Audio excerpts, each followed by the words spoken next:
5 today, if the alarm sounds, please refer through one of the emergency exits to the left or right of the doors that you came through. The meeting will be recorded and uploaded to YouTube following the meeting. Therefore, any members of the public present should be aware that they may be recorded even if they are not participating in the meeting. Of course, if you are any concern, please let us know. Please do switch your phones off to silent for the duration of the meeting. Planning applications, the order will follow. The chair will announce the agenda item. The planning officer will introduce the presentation. I will then ask members of the public to speak, followed by asking the officers for any points of clarification, and then take technical questions from members. And then we will enter into the debate before taking the vote. So we start with agenda item 1, which is apologies for absence. Thank you, Chair. We have one apology for absence this afternoon, and that's Councillor Tim Curley. Can we add Councillor Patrick, because he's been unable to stay for the second part?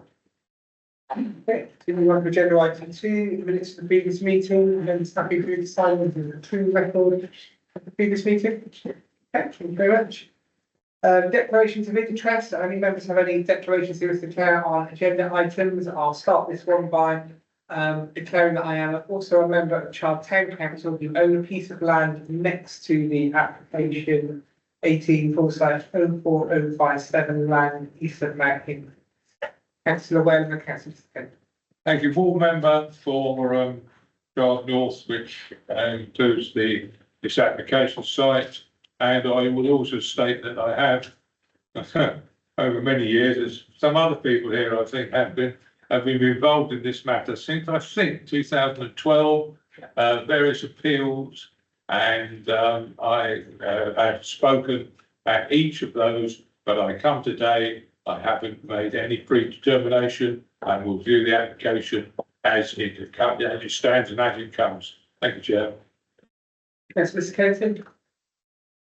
So my declaration of interest is a mishmash between yours and Martin's, because I also am a member of Child Town Council. I've also been a member of Somerset District Council since 2012. Thank you. Councillor Osborne.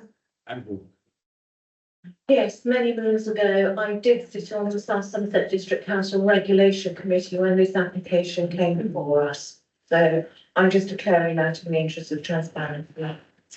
Thank you very much, Councillor Best. Yeah, since SDC, I've executed that. Okay, I go with it today from that cash company. thank you very much. And if you can include that last comment on mine as well, because I have previously through this application. So I think everyone who was previously on South Somerset has now identified this. Excellent. So we will. Do we have anyone from the public wishing to speak on items that aren't on the agenda? I don't think we've had anyone come forward. We'll move on to agenda item 5, which is the land east of Mount Hindley's farm, Mount Hindley's Lane Chard, and I will hand you over to the case officer, Jane.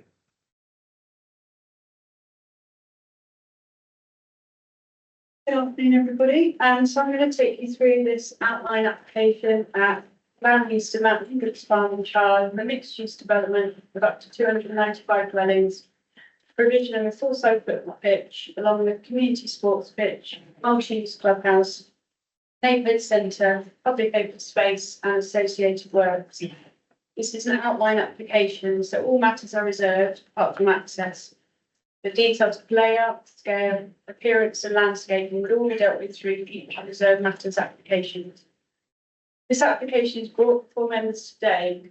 Previously received a resolution to grant Section 106 from a predecessor committee back in February 2020.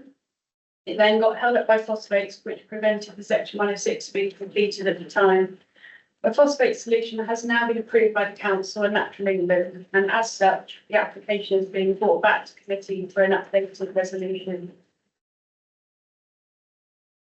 So the key considerations for this outline application are listed on this slide and include the principle of the development, ecological impacts, including phosphate strategy, impacts on landscape and character of the area, impacts on residential amenity, highways, access, public rights of way, flood risk and drainage, affordable housing, and a package of Section 106 obligations.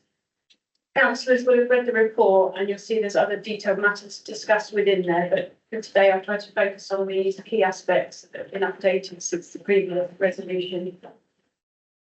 So this plan shows you the red line boundary of the application site.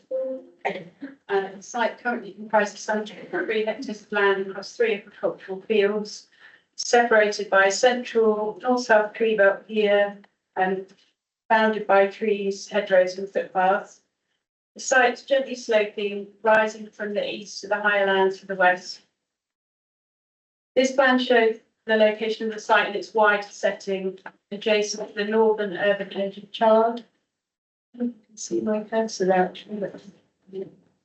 It's also within the parish of Kew St Nicholas and is right on the northern boundary of Chard Town Council area. To the east of the site is park, as well as existing residential areas. Chard Bowls Club, Manor Court, Scout Park and the Bonds closed area of open space adjoining the southern boundary of the site, connected to the site by footpaths. The new Blackdown Heights development at the southern boundary. Princhard Road runs along the western boundary with a small hamlet of Custard Door to the north, with Custard Door Road running along it, including Chard Garden Centre and existing dwelling wayside with countryside beyond. This slide shows an aerial photo of the site. We can see that central north-south tree belt as well as the field boundary hedgerows. This slide shows the illustrative master plan submitted with the application. This plan has evolved over time and is based on a series of parameter plans that have informed the environmental impact assessment. This plan would not be listed as an approved plan, given that the layout would be subject to reserve matters. However, it demonstrates how the site could be laid out. You can see the main access point here, off of Thorndon Elm Drive, with a secondary emergency access point onto Princhard Road here.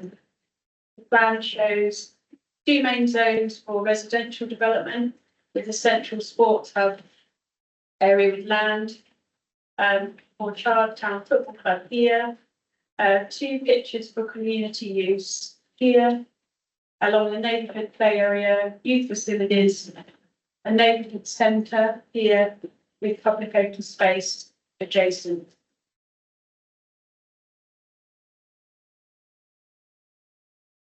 This is the access parameter plan. You can see the various existing public rights of way that run through the site, shown with thin orange lines on this plan.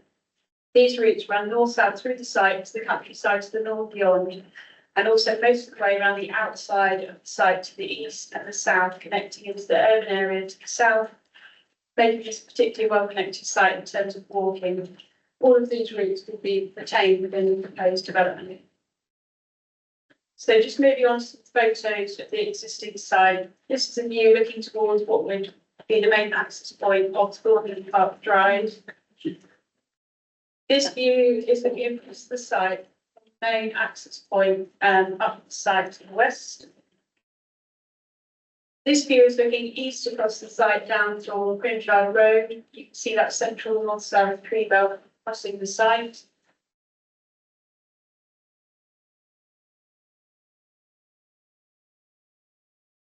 This view is looking east across the northern field, standing with Custard Door behind you. This photo shows the new Blackdown Heights development to the southern boundary, with a new footpath leading up to Princhard Road alongside of it.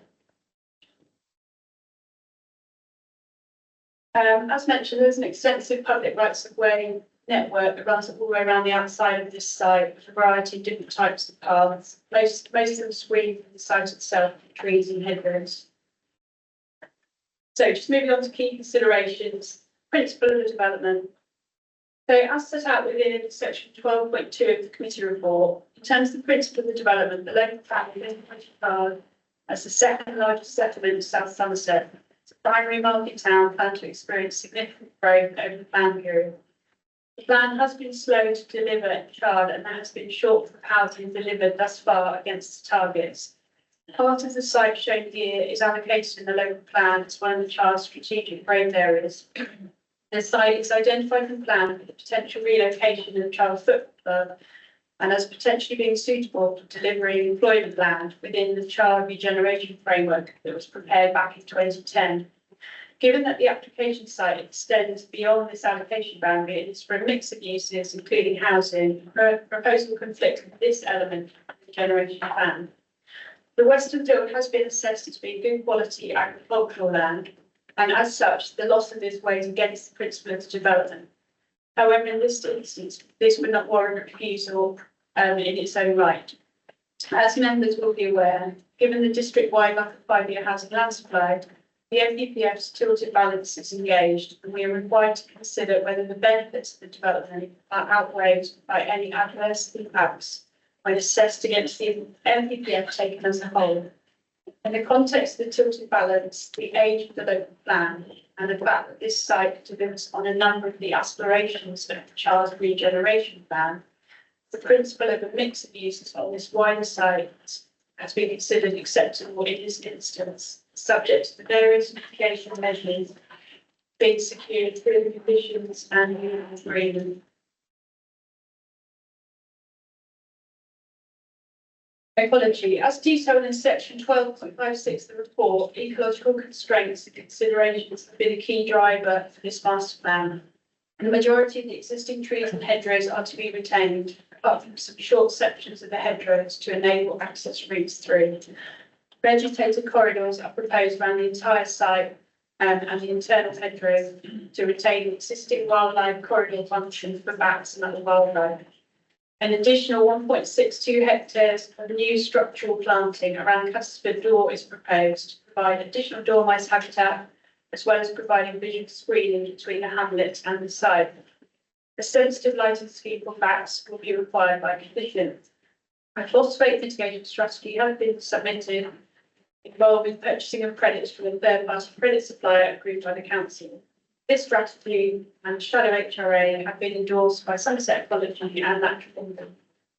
So overall, subject to securing the various ecological conditions, including landscape ecological management plan, biodiversity enhancement plan, construction environmental management plan, protected species licenses, all to be overseen by an ecological class of works. The council's ecologists and Natural England have not objected. Section 12.33 of the report discusses landscape impacts. A landscape visual impact assessment was submitted as part of the EIA and has been updated since the previous resolution. A key sensitivity is the relationship between the new development and Cuttersford Door, as well as the need to create a suitable transition from the urban edge of Charles into the countryside beyond. Key mitigations have been embedded with the master plan, including keeping most of the northern part of the site free from development, as shown here, and enhancing the green infrastructure corridors, including extensive areas of buffer planting around the northern and western edges of the site. The landscape officer has concluded that the proposed dwellings will generally not be visible from the north and from longer distance views to the south. The site will be read in the context of the rest of the plan. Updated tree surveys and the landscape ecological management plan will be secured by condition. The AONB partnership have not objected and said that the site has a limited relationship with the Blackdown Hills AONB, which is further to the southwest of Chard.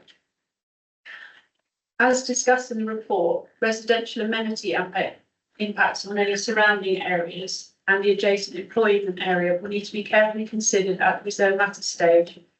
However, given the distances between existing dwellings and the scale of this site, this should be able to be suitably accommodated.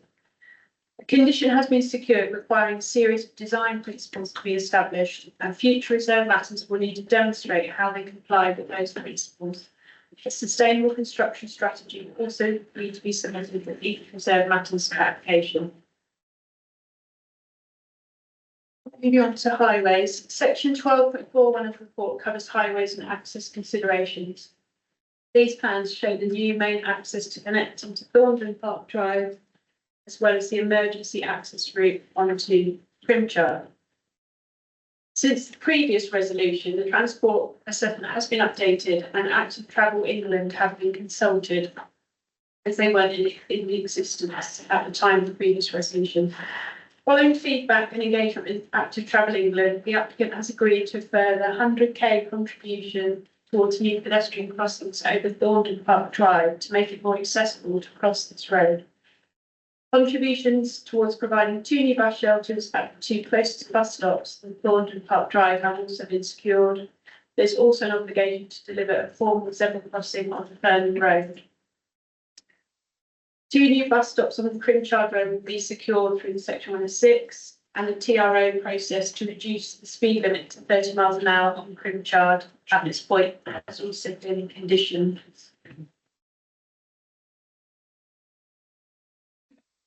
A Section 106 obligation will reserve footway land within the site to enable pedestrians to connect from the site into the new pavement that now runs along the front of the Blackdown Heights development, as shown in these photos, providing another safe pedestrian route to walk either south into town or north to the new development. A contribution of £10,000 to Chard Town Council to improve the footpath along the southern boundary of the site has also been secured. A travel plan to promote sustainable travel behaviours, including related to activities associated with the football club, as well as the construction environmental management plan, will also be secured. A road safety audit has recently been undertaken of all of the off-site highways works proposed. In summary, the Highways Authority have accepted the findings of the updated transport assessment, subject to the various conditions and obligations, have not sustained an objection. Moving on to flood risk and drainage. The site is characterised as being in flood zone 1 at the lowest risk of flooding. Section 12.64 of the report details how the flood risk assessment and drainage strategy have been updated since the previous resolution to reflect current policy requirements, including a 45% uplift allowance for climate change. Investigation has also taken place into recent flood events in Chard that occurred since the previous resolution. The proposed drainage strategy is shown here, clear on that slide. The site currently drains naturally into a series of ditches that run around the boundaries of the site. Following thorough reviews, the LFA have signed off the proposed outline strategy, which consists of a series of 6 sub-basins shown here in blue, which during the event hold surface water on the site and release it back watercourse at a controlled rate. A package of supporting mitigation measures are also proposed, such as swales, shown here in green, a series of elevated paths and bunds along the southern boundary to retain the exceedance waters of the site. Foul drainage will be drained into the existing Wessex Water public sewerage network. As part of the Reserve Matters applications, all details of the drainage strategy, including detailed design of all the SUDs and all of the other mitigation measures, will be required to be submitted and reviewed by the LFA. Conditions have also been placed requiring drainage details during the construction phase. Subject to securing these conditions, the LFA have no further objection. So moving on to the conclusion. So in terms of the consultee responses, whilst a number of important matters and comments, as you are aware, have been raised as these plans have evolved over the years, as detailed within the report. However, it's considered that these are capable of being addressed either at the reserve matter stage, dealt with by conditions, or through the securing Section 106 obligations. In summary, the Office's view remains as it did in 2020, that in the context of the lack of 5-year housing land supply, any adverse effects would not outweigh the substantial benefits of this scheme, including 295 new homes, 104 of those being affordable, land for a new football club, community pitches, play areas, neighbourhood centre, and the associated social and economic benefits. An extensive package of financial contributions have been secured as listed here, notably including policy compliant affordable housing, £4.2 million towards local school places that will help to deliver the much needed new primary school in Chard, as well as monies towards GP surgery expansion as requested by the NHS Trust. This application already gained a resolution to approve back in 2020 and is now recommended that this resolution is updated subject to the conditions and heads of terms as set out within the report. Thank you. Thank you very much. We're going to start off with the public speakers. Can I Sorry, thank you. I'm going to start off with public speakers. Our first is David Bell. If you'd like to come to the microphone in the middle there, and you will have 3 minutes.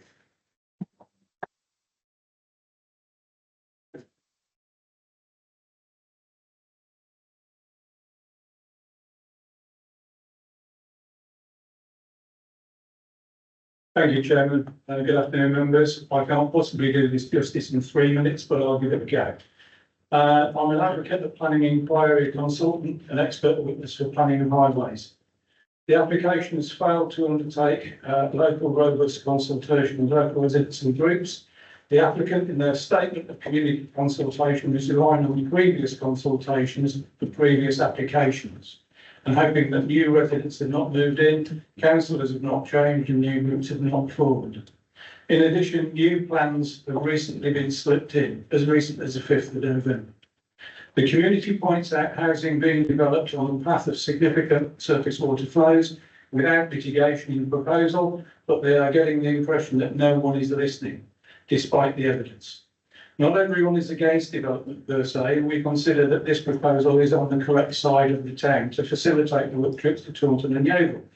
However, it must be better thought through, provide some substantial community benefit, not just tokens, to outweigh unsustainability and be all right, or it's not all right. The application wording appears to have misled many members of the public on several matters, including the proposed clubhouse stadium. The application will only provide areas of grass, not pitches, community sports pitches or a clubhouse stadium. This sleight of hand means the application as it stands is of very limited value to the community, although we are told that Zembard Lane consent is a done deal. At this stage, this cannot be guaranteed, and as such, a granting condition may be appropriate should you wish to approve this application. Is the hub for the local neighbourhood community really a farm shop? Deals appear to have been done between the applicant and the authority. I'm most concerned about traffic movements. You saw on the officer's slide parking on both sides of the access road. In particular, I'm concerned about the A358 Victoria and A358 Thorndon Park Drive junctions. Both are notoriously difficult to get out of, but again, despite this, the council appear to accept the applicant view that it's all okay. Looking at the tilted balance and housing supply figures, housing applications should be considered in the context of the presumption in favour of development. Having walked the routes to the schools and the like, I consider this to be well outside the bounds of sustainable. This and other community concerns and matters mitigate against the tilted balance, not for it. I consider that as it stands, the combination of adverse impacts of granting permission will significantly and demonstrably outweigh any of the very limited community benefits when assessed against the policies taken as a whole. This does not mean to say that the proposals cannot be changed to be more acceptable, and we will be delighted to speak in favour of the application. I do not believe that members have enough information to consent this application today. However, I know that we'll be willing to talk to the applicant about solutions. They will talk to us. Thank you, David. Thank you. Okay. Thank you, Chairman. Thank you. Our second speaker is Adam Loveridge. And Adam, you also have 3 minutes.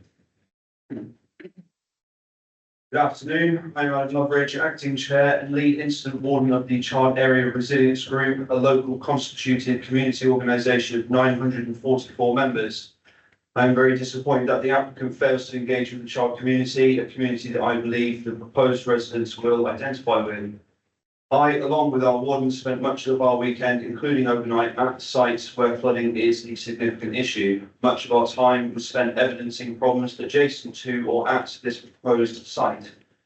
Dwellings at Cribs Close and Bonds Close, along with adjacent Scout Hut and Bowling Club, are suffering due to surface water runoff, parts, if not all of which stems from this site. The landowner claims to try and digging out a ditch, but in reality, that ditch goes nowhere as it feeds into a pipe that goes nowhere. Despite the evidence and the obvious need for further investigation and remedial measures, the applicant will not engage with the community. The longer this goes on, the worse the situation for existing residents and potentially for those who may wish to buy any proposed housing. Put simply, stormwater will be in the front door, out the back door, ponds in the garages, through the landscape areas and down to the spine road, which would be a ready-made culvert. the developer will be long gone. Like many others, I asked where the community benefits are, I asked where the community benefits to be secured by an agreement are. In principle, we would support development at this location, subject to appropriate demonstrable and tangible community benefit. The application will only provide areas of grass and not pitches, community sport pitches, or the clubhouse stadium. We consider that this, as it stands, is a very limited value to the community and is not good enough to provide the necessary community benefit.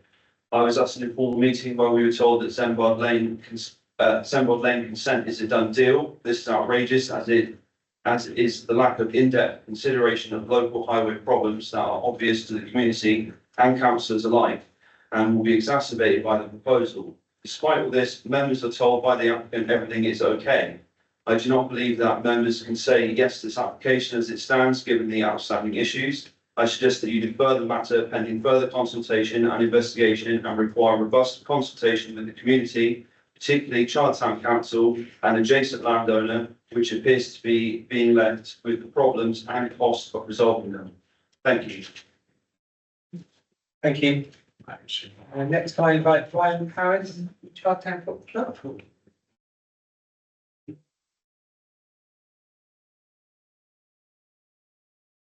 Mr. Chairman, councillors, thank you for the opportunity to speak with you today on behalf of Chartertown Football Club. My name is Ryan Paris. Some of you remember me speaking here in 2020, but my involvement with the Mount Hindrance project dates back 7 years. My affiliation with the club as a former player, club captain and our community member is 17 years. Best use of my time with you is to highlight the importance of our club and football to our community and reassure you that we are ready and eager to finally deliver these much needed facilities for the use of all. The club is 103 years old and the current ground has just turned 100 itself. In 2019, we lost our football pyramid status. However, we remain on live edge with the threat of further relegation and access to some key funding hanging over us. Aside from returning to the level we belong, we aim to expand our football offering to boys and girls, women, walking and disability football, both competitively and for fun, from a community hub and band of passionate, friendly, local volunteers and experts. The loss and restriction of school field space has resulted in all youth football, apart from our own under 16, playing outside of Chard, and within the last couple of years, Abishay's Youth, the sole provider of youth and girls football, lost all connection with Chard when it renamed King St Nicholas Youth FC and moved fully under their umbrella. The repercussions of this are that some of those sites have expanded, moved to other village facilities at Forton and Southwark, or parents have to take their children to Inwood or Axminster just to play football. There is a boy that we desperately need information, proven by the countless Facebook messages we receive on a weekly basis from parents asking us whether we have teams for their kids. The half-term football fun days we facilitate are always oversubscribed, as is our one pitch that supports 4 teams. The better sporting facilities in charge for the last 30 years and work tirelessly with the councils in search for land that will benefit the community. The last 7 of these have seen the club taking an active role in making this happen, with the forming of a relocation subcommittee comprised of volunteers professional on both. We have negotiated a legal agreement that ties the club to this land, with step-in rights once reserve matters have been approved. On the club's existing site, which is in the local plan, the landlord has been fully supportive, and with the assistance of our agent, who has been involved with it on behalf of the owners for decades, has provided additional property development expertise, and the club has agreed terms that drastically improve our financial position on the sale of this site. In addition to our agent, the club has instructed and consulted a wide team of experts, which puts us in a very strong position to deliver a state-of-the-art facility. We have commissioned an agronomy survey and have quotes to completely prepare our pitch, a feasibility study with preliminary designs drawn, and produce capital costs, business and funding plans with the help of representatives from Somerset Bay, Fulham Foundation, and an FA-appointed consultant from an Investment Ready programme, which we've been enrolled in since our registration for the large facility. Thanks very much. Thank you.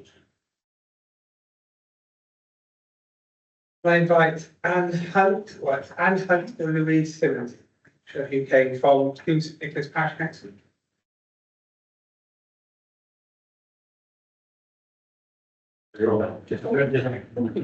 That's what's the Congress. Hi, I'm Louise Simmons, I'm representing, East Parish Council, and, objections were made as they were in 2014, and haven't changed at all. We come here today with just proposals for things that we really want to be taken into account.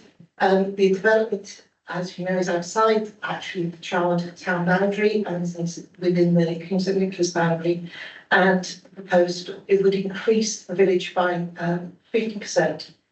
And to a current, current 660 houses, alter and balance the parish, particularly the hamlet of Dawn.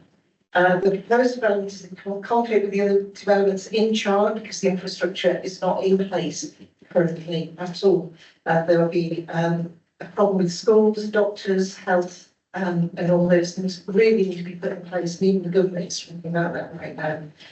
The roads are of particular concern to us. The narrow Cuttersford Door Road along the north boundary of the proposed site is currently in bad condition. It's boggy, there are deep verge ruts on each side of the road, and runoff from the, as it was already talked about, runoff and possible flooding on that road is already a problem and needs to be addressed with the arrival of 295 houses.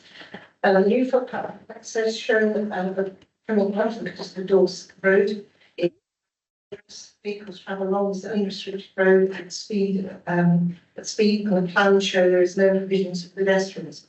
It could encourage parking along there for easier access to the football pitches, which again would be dangerous. Our particular main concern is the number of 445 houses with the other development there, using the Cuttersford Door Road up into Coomsley, which was as a rat run up onto the 358, and therefore causing added problems at the Eagle Tavern, which are already a big. Yeah.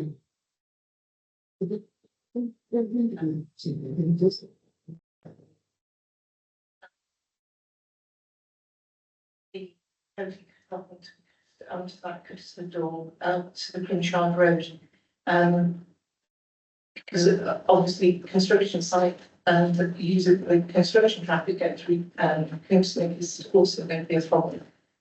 The ecology, we're particularly concerned about the ecology aspect of it, and that the barrier is put in place because it does affect the village and that those houses can be seen. And I do believe that there should be a proper ecological barrier formed and screening formed for the houses in that state. Our parish council is sympathetic to the needs of the Chard Town Football Club, but this should have been solved in the Chard Council SSDC over many preceding years, including the past objections from SSDC for the relocation in conjunction with the holiday. Thank you very much, Louise. Thank you. I next call Richard Kelso, who is the applicant's agent, I believe.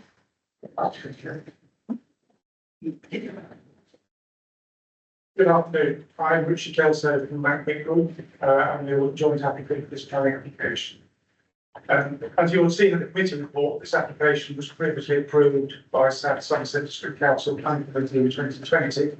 But unfortunately, before the Section 106 agreement had been concluded, it was caught up by the phosphate problem affecting the Somerset Downs and Wards. I'm sure we're well known to the others here. That issue has now thankfully been resolved and is now before the committee again with recommendation for approval. If permission is granted, this application will deliver 295 much needed new homes, including over 100 affordable homes, which will be managed by a registered provider. 80% of those affordable homes will be social rented properties. Importantly, the scheme will also enable the relocation of Chard Town Football Club from their existing ground at Zemgard Lane to a new and much improved facility on this site. Representatives from the football club are also here today and have already spoken about the benefits of those new facilities to the club and to the wider community. A tripartite legal agreement exists between ourselves, the landowners and the club, which will ensure that these facilities are delivered in a timely manner. The scheme will also provide a new neighbourhood centre and a significant amount of usable public open space, which is far in excess of normal policy requirements. And this includes public sports pitches and changing rooms, children's play areas, youth facilities, allotments and orchards. Development also makes use of a sustainable drainage system, which will ensure that there is no increase of flooding elsewhere. In addition, it will make Section 106 contributions of £4.2 million towards the provision of new education facilities, £121,000 towards local GP services, as well as a number of key highway improvements in the vicinity of the site, increasing pedestrian safety and connectivity in nearby roads. The application has received no objections from statutory consultees, including the Environment Agency, Natural England, the Leeds Local Flood Authority, Active Travel England, Somerset Ecology Services, the NHS, the Blackdown Hills AONB Partnership, and the South West Heritage Trust. They also have no objections from various council departments, including highways, affordable housing, environmental health, public rights of way, NHS engagement, sports and leisure, landscape and education. Since the application was originally submitted in 2019, we spent a considerable amount of time working collaboratively with officers to ensure that all matters of concern raised by the council have been addressed. And as a result, what you have before you now is a scheme recommended by officers for your approval.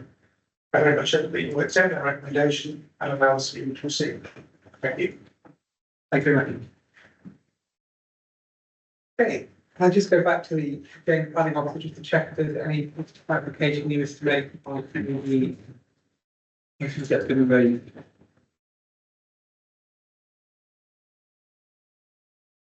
So there's quite a lot of matters covered there. One thing I would say just about securing the fixtures and clubhouse. I think it's weird when that would actually come forward.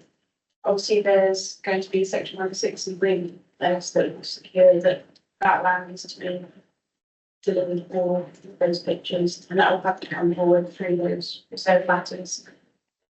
Detailed obviously clauses that was subject to management in that section 106, as well as the private legal agreement with the club. Okay, thank you very much. Are there any members that would have any points of clarification on that have been raised by the members of the public? Councillor C, Councillor Ware, Councillor Watson. Just 2 points. I foresee that there are off-site potential future behavioural issues in as much as unmet parking along the road through customers still during any significant footprint that things done. We would normally consider things such as TROs to control parking along the road. Would that cost be something which, it's clearly being caused attention. There's clearly a potential for this development to cause that cost. Do we have a route to funding it? Sorry. In relation to the TROs, obviously they can be costs for those can be secured through a Section 106 agreement if members were minded to consent. Obviously, there'd be a conversation with the football club themselves because part of it comes down to their own management of the pitches on Saturday match days. As obviously most of us know who've been involved in football at the grassroots level, that they do take care to try and manage it the best they can on match days as and when they can. So I think, yes, there is an option to do that, but I also would say that there is also an option from the football club as well to make sure that they have a suitable match day management plan in place so they're able to regulate and control the parking in those areas of concern. Thank you. Just for clarity, are you suggesting that the matter might be best addressed at the reserved matters for the football club application, or that we should include it in Section 106 for this? I would say there's already a requirement in the 106 when you draft 106 for a management plan that would cover that, but we could put in clause to make that more specific. I mean, that is something we have talked about and thought about. So I'd say that's already covered. Councillor Osborne. Thank you, Chairman. I was just curious about what effect this could possibly have, because it was a subject of debate last time, the capacity of the Convent Road junction in Charlotte, the extra traffic would have an impact on that. bearing in mind that you're stating that it's unlikely to have too much of an impact on the Victoria Avenue traffic lights that were being queuers. So I know that was talked about last time, but I haven't seen any reference to it in this one. And I know there was concern that those traffic lights, despite having moved the technology, were coming up to capacity, and that was back in 2020. So what's the current position now? Councillor Oswald, can we pause that question? This is quite a clarification on things that have been brought up. So we'll come back to that in questions if that's okay. Yeah, that's fine. Councillor Ware? Yes, thank you, if I may. A number of points on the report. I read in the report that I believe that it says that this application site. Councillor Ware, but just on points of clarification that have been raised by the public. Not the officers. You know, we'll come to questions in a second. Okay. Questions as well. Okay, so Right. and no more points of clarification. Yeah. No, so if I can go back to Jane, if you could answer perhaps Sue's question, or maybe if John wants to, on the Convent Link Junction. Yeah, I'll come back on that one. Yeah, obviously, we are fully aware of the Crossroads Junction, the central charge, that the authority is fully aware in terms of the capacity issues that are associated with that. Obviously, the applicant would have updated, and they did provide an updated transport assessment as part of their submission. That's made reference to in the officer report. Obviously, they had undertook additional new traffic surveys as part of that report, and saw the traffic surveys had gone down when compared to the original report. So they've obviously gone through that process. We have assessed the impact on the junction at that time as part of our overall assessment. We found that the level of impact was within acceptable parameters. So from our point of view, in terms of this application, which we've got in front of us now, we felt that it's suitable in terms of the impact that we've had on that junction. Okay, thank you, Councillor Ware. Are we on to? Yeah, thank you. Yeah. Can clarify, please, it says somewhere in the report that this is part of CEDA in the chart. I don't agree with that. Are we saying that the whole site is part of CEDA, or the employment land bit, which is 4 hectares, is part of CEDA? And also, of course, that implies that there would be no sill chargeable if it's part of CEDA.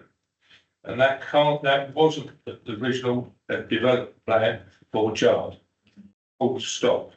Jane, I don't know if you want to come back in on that. I think the point of clarification for those that aren't aware is the CEDA is the Chard Eastern Development Area, which is several sites around the eastern side of Chard, just for clarification.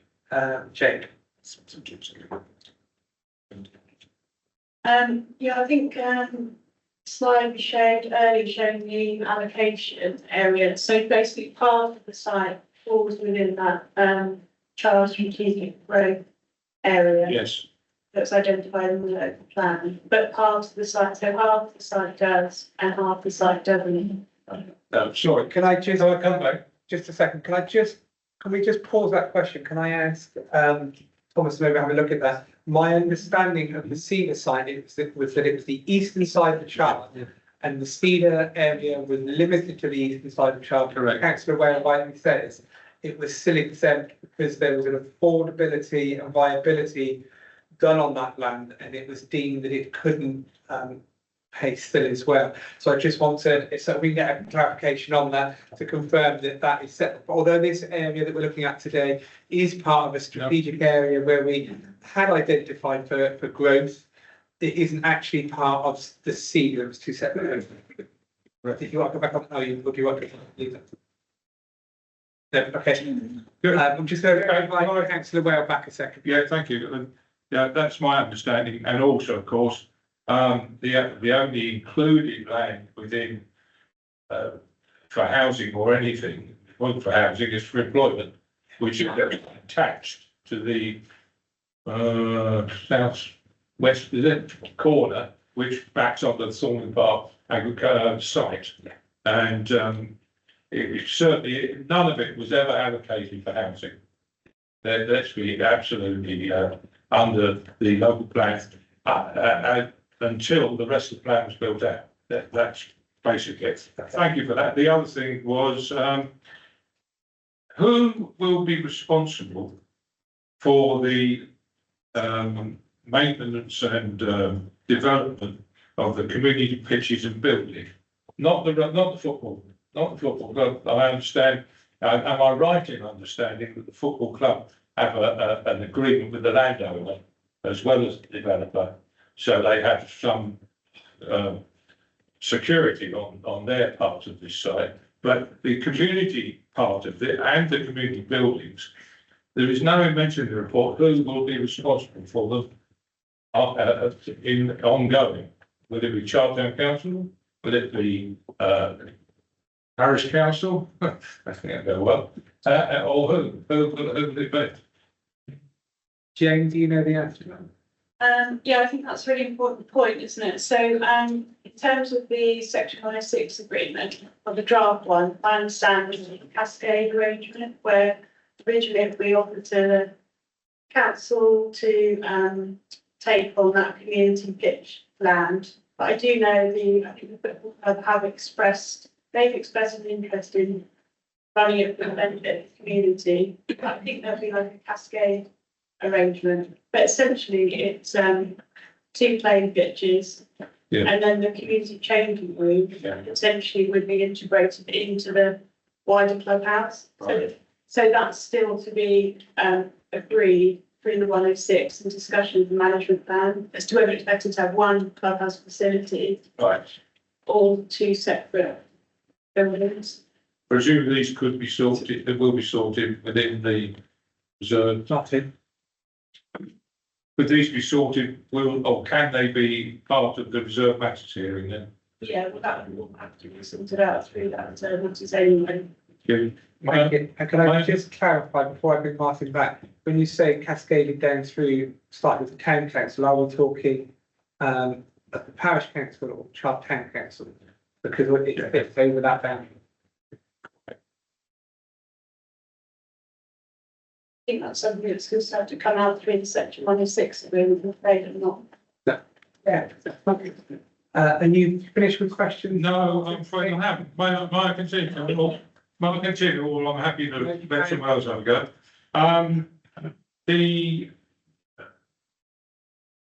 The emergency exit, this is more for the council public matters.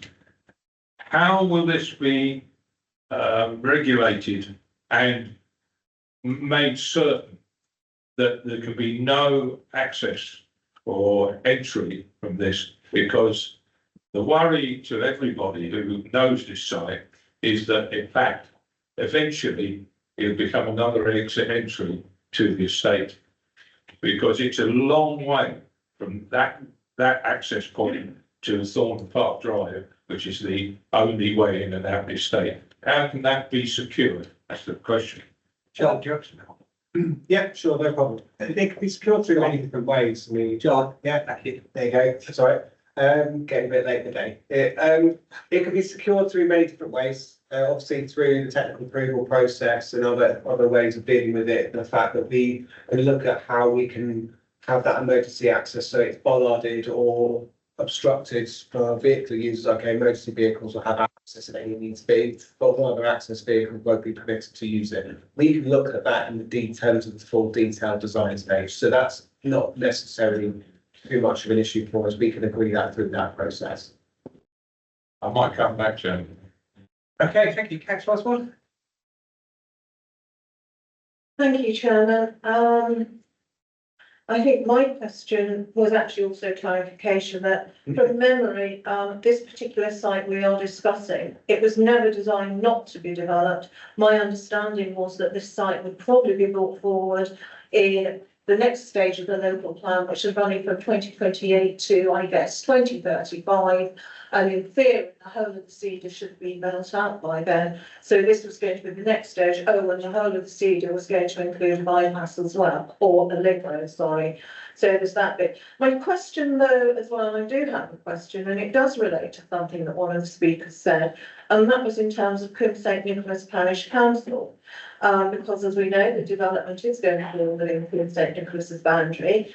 And aside from pushing up the parish capacity by population by 58%. The community playing pitches or playing fields would also fall within Coombe St Nicholas, who actually have their own football club, which I believe is very successful, and their own grounds which they manage. If they decide that they do not want the extra commitment, and I don't know whether they do or they're not, but what happens if a community says, actually, we don't want this, we don't want the hassle of managing it? What happens then? Who's going to take it on? Jane, I don't know if you want to come back on that, but I think we kind of said that this was going to be, had to be discussed in the 106th. Yeah, I think that absolutely. So I think it's really important. I think that will be resolved through the section 1/6 process. Like I said, I mean, the club have expressed an interest in managing all those three clubs, all those three pitches for the benefit of the community, subject to management plan. So, but I agree, I think that will need to be resolved through all those details through the section 1/6. Thank you. Can I just ask as a point, we think this has come up a few times, that maybe this does need to come back through and that we need to speak to both the Community and the Child Town Council on 106. Okay, I can go to Councillor Best and then across to Councillor Spence. Thanks, Chair. I know the first time round we had a significant amount of conversation about traffic.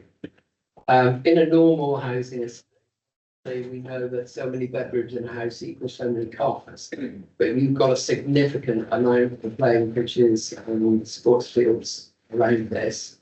I wondered whether, well, the question is, how many cars did you put into the traffic survey looking at the junction usage for the use of that?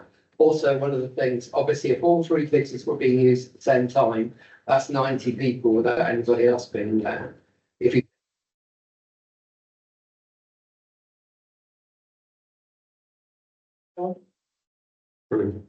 Yeah, I think first, as I said, we touched on that earlier when we said through 106, there'll be a management strategy worked out with football club in terms of how they can keep an eye and manage parking. As I say, we've been extensively involved in grassroots football in Taunton. I know what you're talking about and I understand this applies.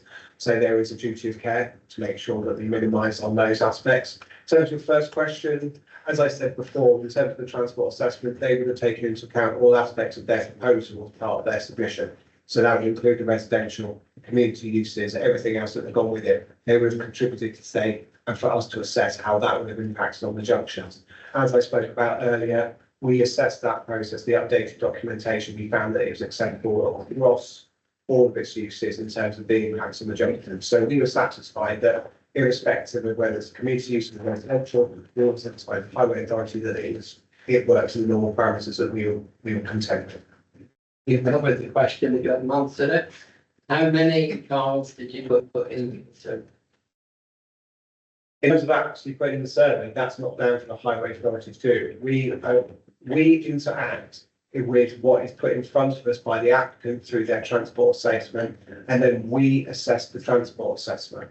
How can you assess it if you haven't put the number of cars in? Because we put it through a modelling process. We take the application, we get the transport assessment, we then look through that data, we then model that data through our modelling process based on their numbers, and then we assess what they put in front of us. As like with everything in planning, we are assessing what is in front of us. The applicant comes to us with the numbers, we put them through our modelling processes to make sure that we sense check what they're saying to us. We don't take it as read, we just sense check what they put in front of us. We then say, that's acceptable, no, that needs further clarification. As I said, on this occasion, irrespective of the question about the numbers, we put through the detail of what they put in front of us, in terms of the numbers that they have said, and we then assess that and model that data ourselves, and then we see if it's acceptable or not. You said 4 times the numbers they gave, so you know what the numbers are. I think, so to be honest, council, I think it's a hard question for me to answer here, because obviously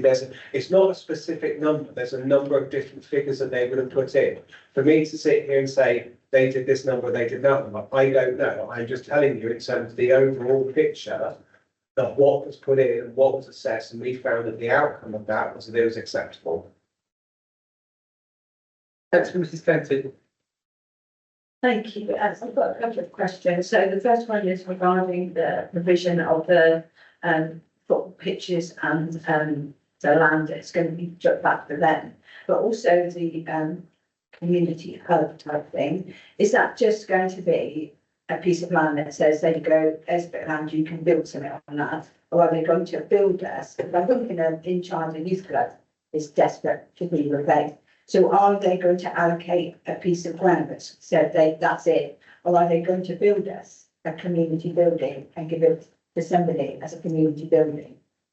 Jane, I don't think there's a community building as such that's included. There is there's a multi-use clubhouse, which is associated with the football pitch area. There's also a neighbourhood. I know a few people have sort of queried the description of this. There's a neighbourhood centre that's going to have, I think, 1,100 square metres of Class E uses. So that could be like a little shop, offices, that sort of thing, with an area of public open space next to it. So I don't think it's a community hall type arrangement. I think it's more of a like clubhouse, neighbourhood centre, public open space area. So so it's not a community anything then really, is it, the building? It's just a building that someone can rent and so, yeah, that's to clarify that. My other question would be, they're going to provide two crossings along Thornton Park Drive and two extra bus stops along Crinchard. There already is a bus stop on Crinchard, and the bus, as far as I understand it, currently goes up through Blinsworth and then turns right along. So we're going to have a lot of bus stops along a very small area, but the crossings across Thornton Park Drive. So the best thing about this planning application is Martin and I have been around since 2012, representing different parts of this area, and now we both represent both. But my area was Charles Crinchard and Martin's was King St Nicholas. So between us, we've got quite a lot of history of the area. So over the years, I've desperately tried to get crossings for the new play area along Thornton Park Drive, which would allow people to access that. And I was told every time I asked that all of the roads coming off Thornton Park Drive were too close together to put in a crossing. But now you're telling me we can put two in. can I just check is your question about crossings? Yeah, how can you put them in now when you've never been able to put them in, even to save children's lives to get to a play area?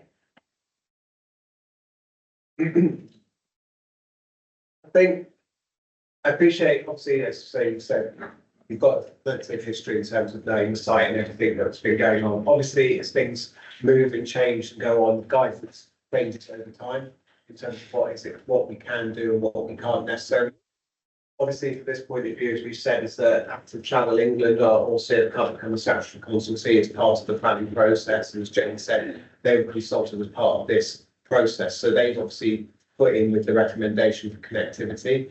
And as we touched on at the very start of the meeting this morning, was about active travel and the use of connections. So therefore, our remit has kind of changed in terms of we're looking for connections now. We're looking to provide that connectivity. So obviously, areas where we necessarily would have turned around before and said, no, we can't deliver those. The attitude has now changed. The authority of, yes, we can now look to delivering those crossings in the right place to allow that connectivity for people to utilise them. So we've kind of evolved and changed in terms of our stance. So it's a kind of, as I said, is so yes, we might have said this to you before, but we've now moved into a different process and a way of working. So we do look at that connectivity more now. So it's going to be more about, yes, we can look to deliver those crossing points and looking to where we can deliver them in the best place possible to get the most connection out of it. Before I get the rail back in, a question which I Big question. I know that, no, sorry, I've just got a quick question myself. Can the rail. Thank you. Hold on one second. A quick question for myself, and I know the answer, I just want to clarify for everyone. We were talking about the neighbourhood centre earlier. Can you confirm that the land will be provided but not the building, or the building will be provided along with the land?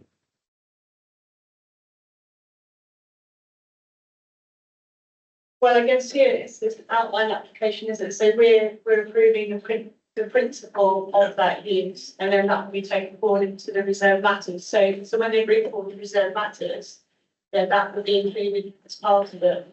I mean, I do know they mentioned they have had interest over the years from occupiers of those units, but obviously until you've actually got a permission, you can't agree with those. That's fine, I just want to keep that out for everyone. Councillor Ware. Thank you for letting me back. The concern, can you confirm the footpath on the Crimchard, which joins up with the pavement on the new development?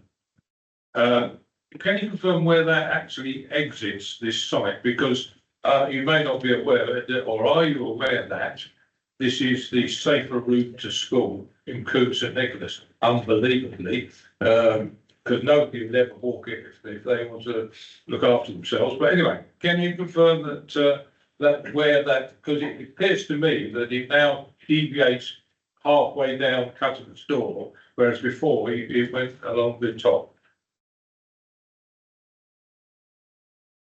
I think there's actually there's a public right of way route that already runs down that diagonal. I don't know if anyone actually uses that or not, but so that there's already a gap in the shop hedgerow there where it pops out. Yeah. I don't know if it's precisely the legal line of that route, so we'll have to look at that to reserve matters. But there's already a sort of connection through the hedge onto that pavement.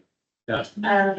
Something that should work quite well as a walking route into that new pavement. Yes, that is correct. But the actual route there is talk about rerouting, I read in here. That is the safer route to school, which is it should be a direct line along the road, all along the road almost, so that people from Coombe St Nicholas who happen to live a mile and a half, 2 miles, and have to walk because the council won't give them money to get on a bus. They have to walk along that road, or they're alleged to walk along the road. Can we make certain, I think, Chairman, is that within the reserve matters, that is seriously looked at, because I don't think it's been considered. You know, there is no obligations to reserve footway land on the inside of the hedgerow through the site, as well as the public right of way to that purpose. But yeah. Thank you. Thank you, Chair. Thank you, councillor C. Thank you. Same topic, and the public rights of way specifically. My recollection was that needs of improvement at the moment.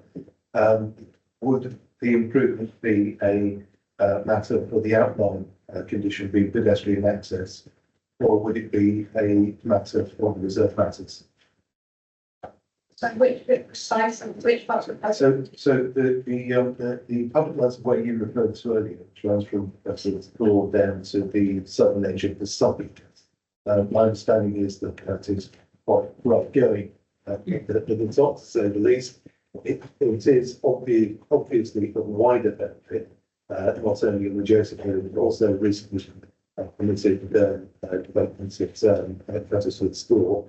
And for the users of business day. So it's a sort of, it's in the right place and we want it to be a good touch. Would improving that, by providing all of a service to it, have been part of this application as a section when they sit or part of reserve matters. And is that the sections within the site itself? Within the site. Yes.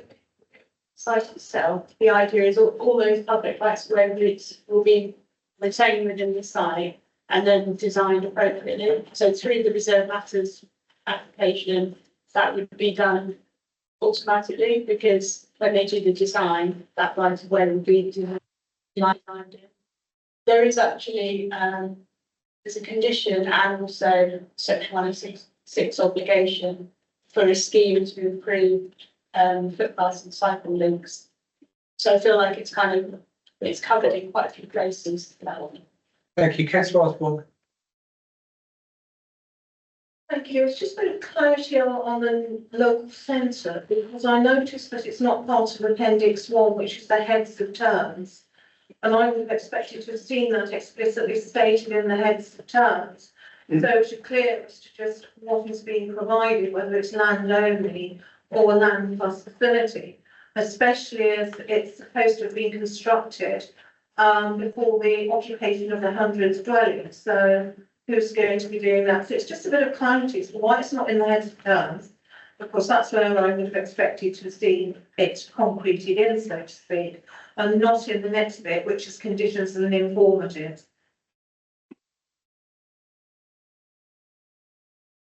Yeah, and I think that's a point we can take away. I mean, sometimes it's difficult to decide whether to put things under conditions or the 106. I do actually think it was in the 106 as well, but yeah, I can take that one away. I mean, it is conditioned.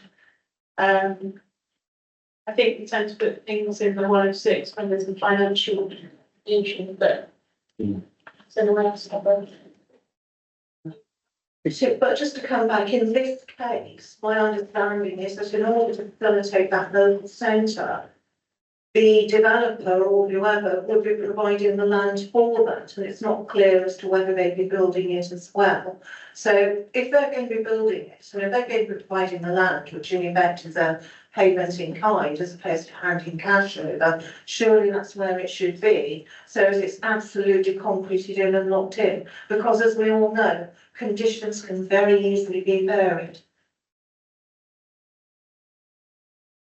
Happy to take that point away. Section within the feedback. Thank you. So if there are no more questions, I'm just going to go back to Thomas to tidy up the Cedar comment.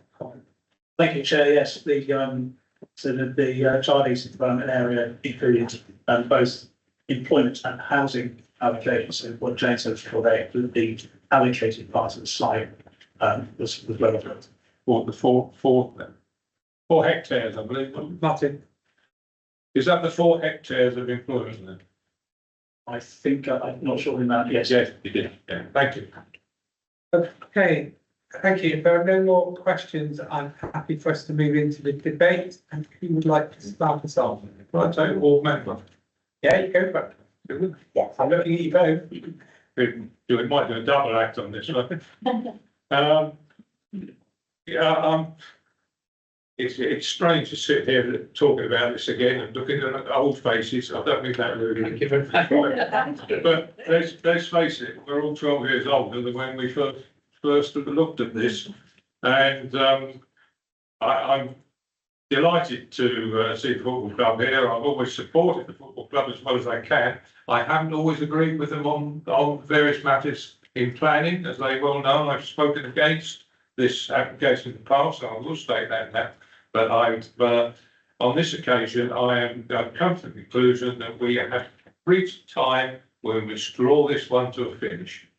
No doubt at all, this plan is the best we can do under the circumstances. And I've got every sympathy with people from Cutterford Store, and we've fought long and hard. But I think now is the time, the mitigation measures in ways of trees and hedges and the way the site is laid out has tried to separate the housing from Cutterford Store as much as possible. It's not going to be absolutely possible. There is going to be football pitches, but I'm going to say they're going to have to live together and they're going to have to come to agreement on things like lighting, etc., etc.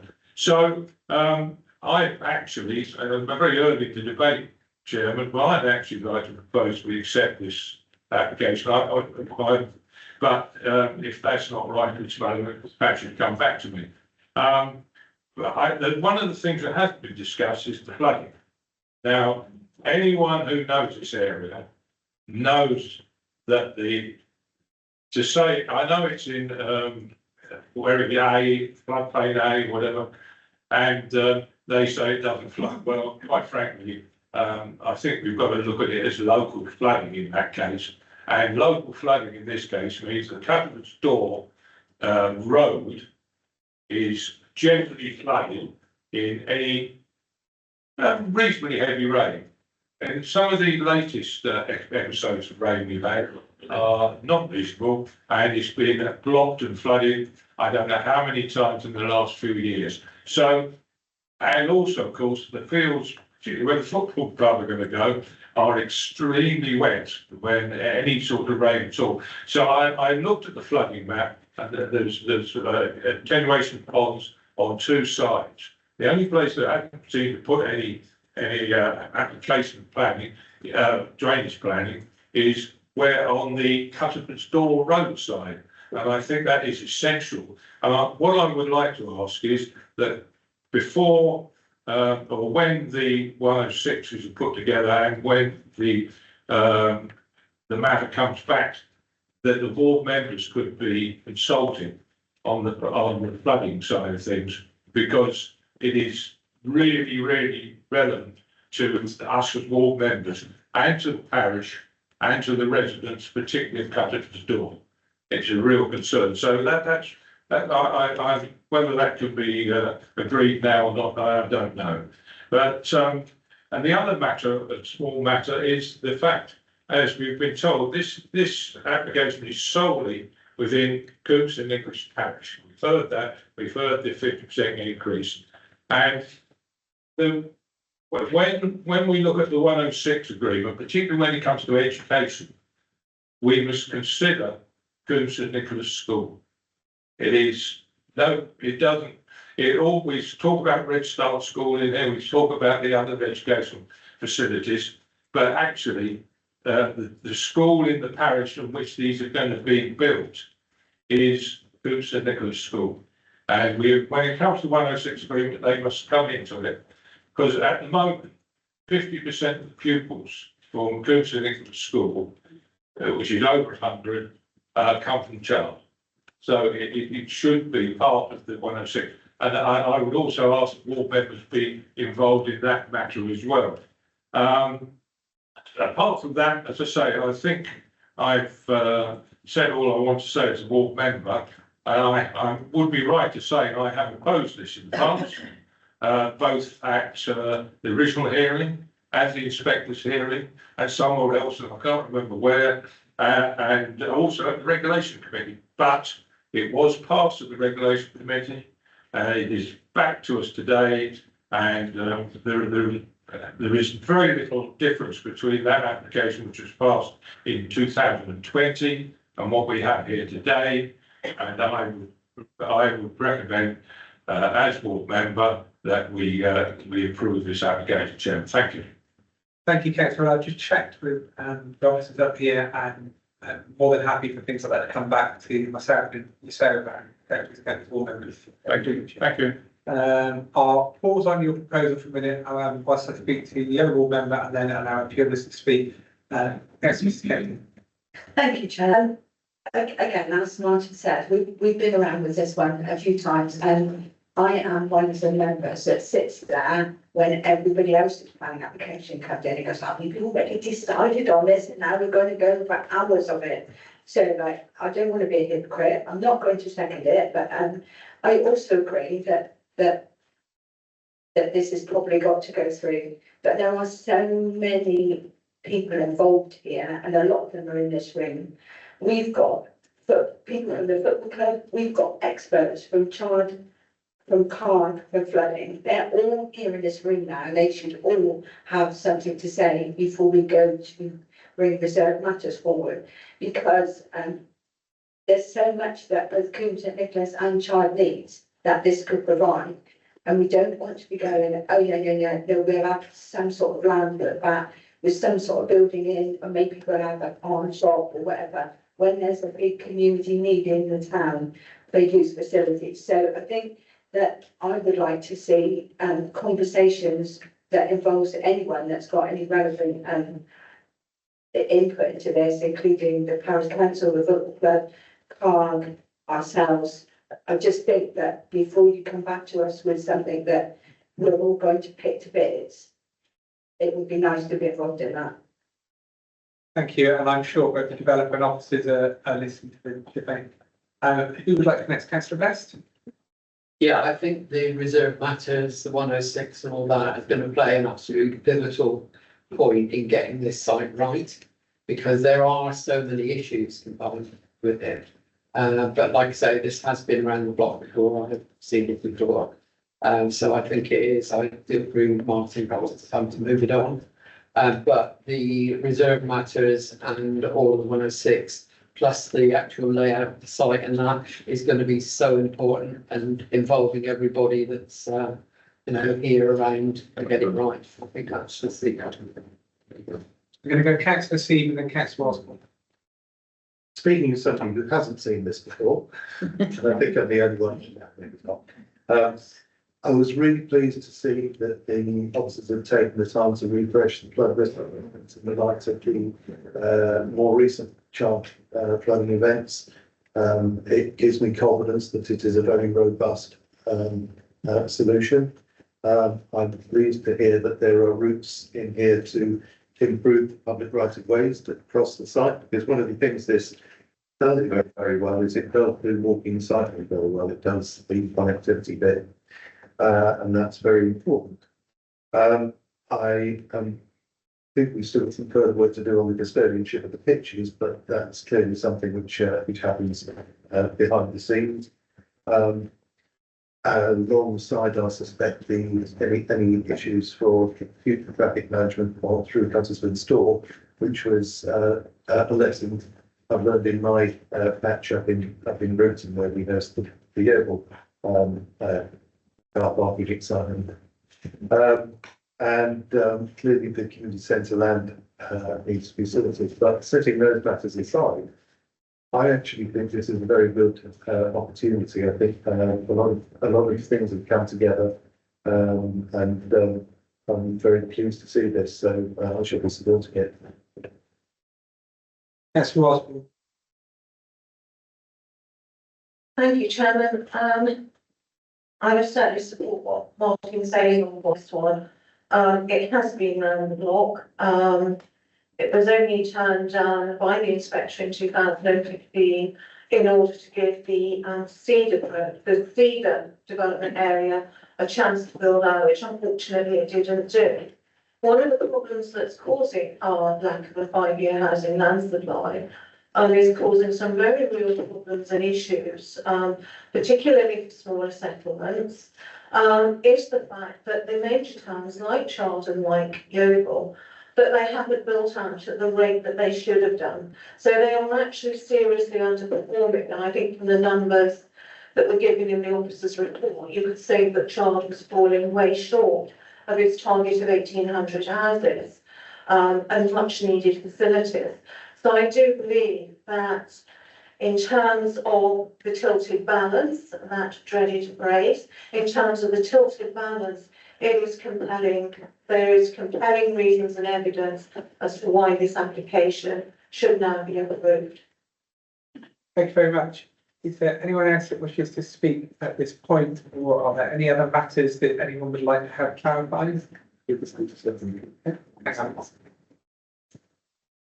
Just wanted to clarify something from section 106, from what Councillor Kenton was saying.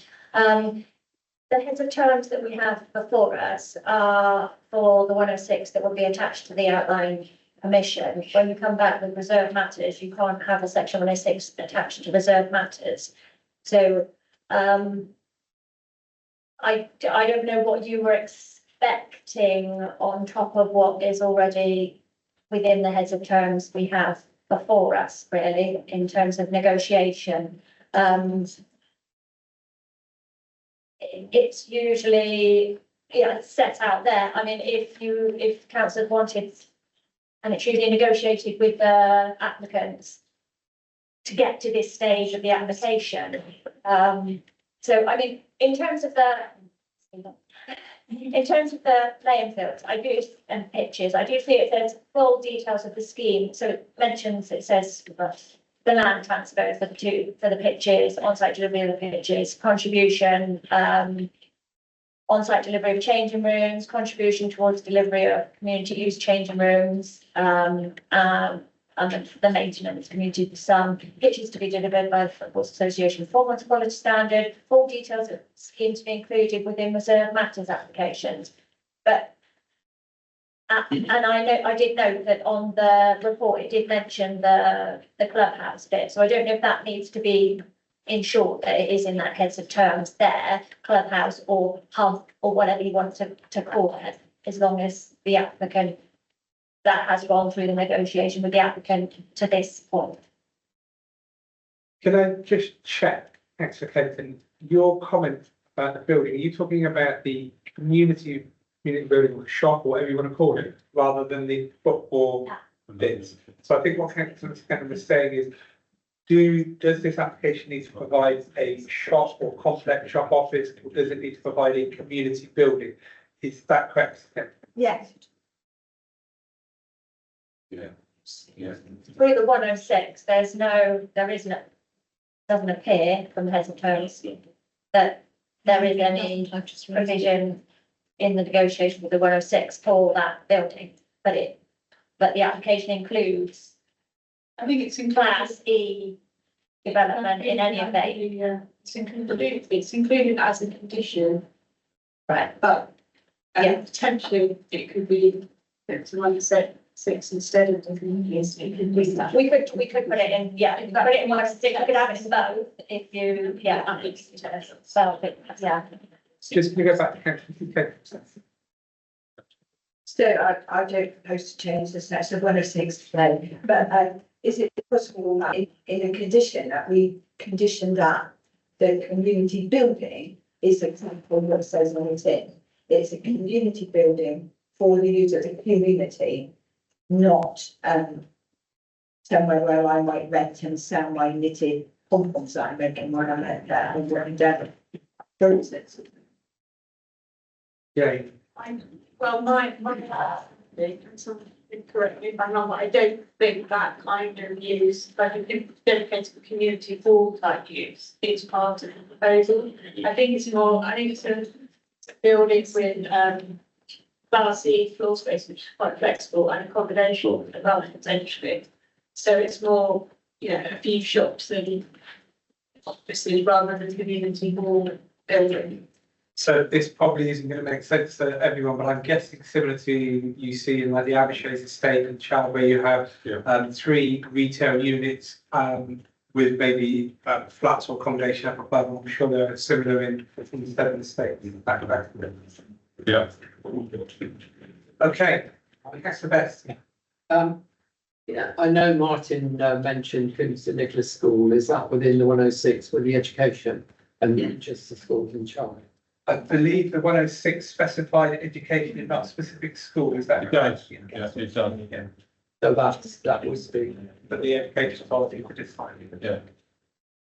Okay, so everyone's had their debate. Now I'm going to go back to Councillor Ware. Good, yes, thank you, Chairman. Can I therefore propose that we accept the this outline application as going on the officer's report?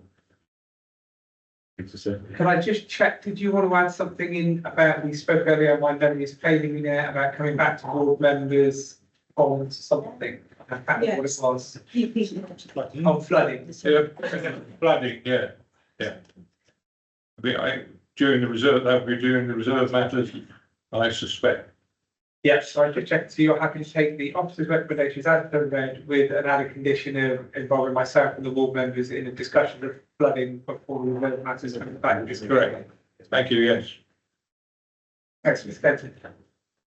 Yeah, if my ward member is bullying, so I do suggest that we also included some of the people that are heavily involved in that, in the reserve matter. Or who else? So we can't do that, unfortunately, but I'm sure as board members, you will be speaking to them and taking their opinions on board and bringing them back. Thank you. But we can't condition that, but we can encourage it. And I'm sure the developer's listening. So we've had a proposal on the table, which has been seconded. So with that in mind, can we please move to the vote? All those in favour? Any against? Any abstention? So that is carried unanimously. Thank you very much. So we move on to the next application, which is land on Queen Street, Council Manager Somerton. This is the erection 30 dwellings, use class C3 with associated ownership, market and landscaping. If I could ask those that leave, I mean, if you could please go quietly so that we can finish, please. I will hand over to Rachel, who will be taking the application. Give her a moment to That's up against us. Yeah. That's what I'm I know, I can, like, what is closed down. That's what I had.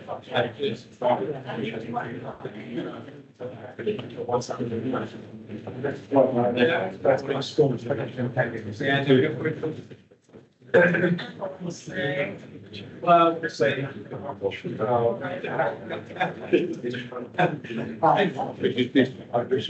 Between.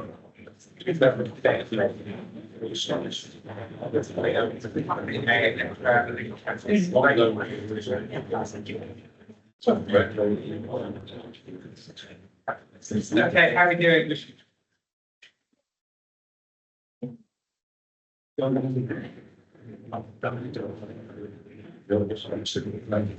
Yeah.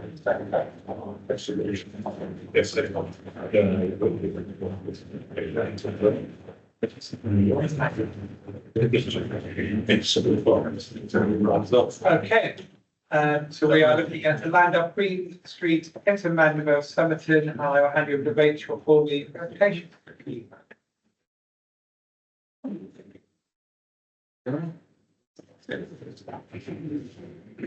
Good afternoon. This application seeks full planning permission for the erection of 30 dwellings, together with the formation of associated access, parking and landscaping. And the site is based on infill land in Caton Mansfield Village, within the Caton Mansfield parish. And the application is a major planning application and has a contrary comment from the parish council, hence why this application is being reported here today. And there is no planning history in terms of past approvals or refusals on the application site itself. So the key considerations for the committee to take into account are outlined here on the slide, and I'll come on to those in some further detail later on. This is the location of the application site, situated to the south of the village. It's currently 2 undeveloped fields, bounded on 3 sides by existing residential development, to the east, the south and the west. And note that the recent development of Lemons Close, also known as the Lakeview development, to the west was completed in 2022 by the same developer. And to the fourth side, the north side, there's an undeveloped land parcel before the main built-up form of the village. So from the primary school above the site, northwards. So the proposed location therefore presents an opportunity for infill.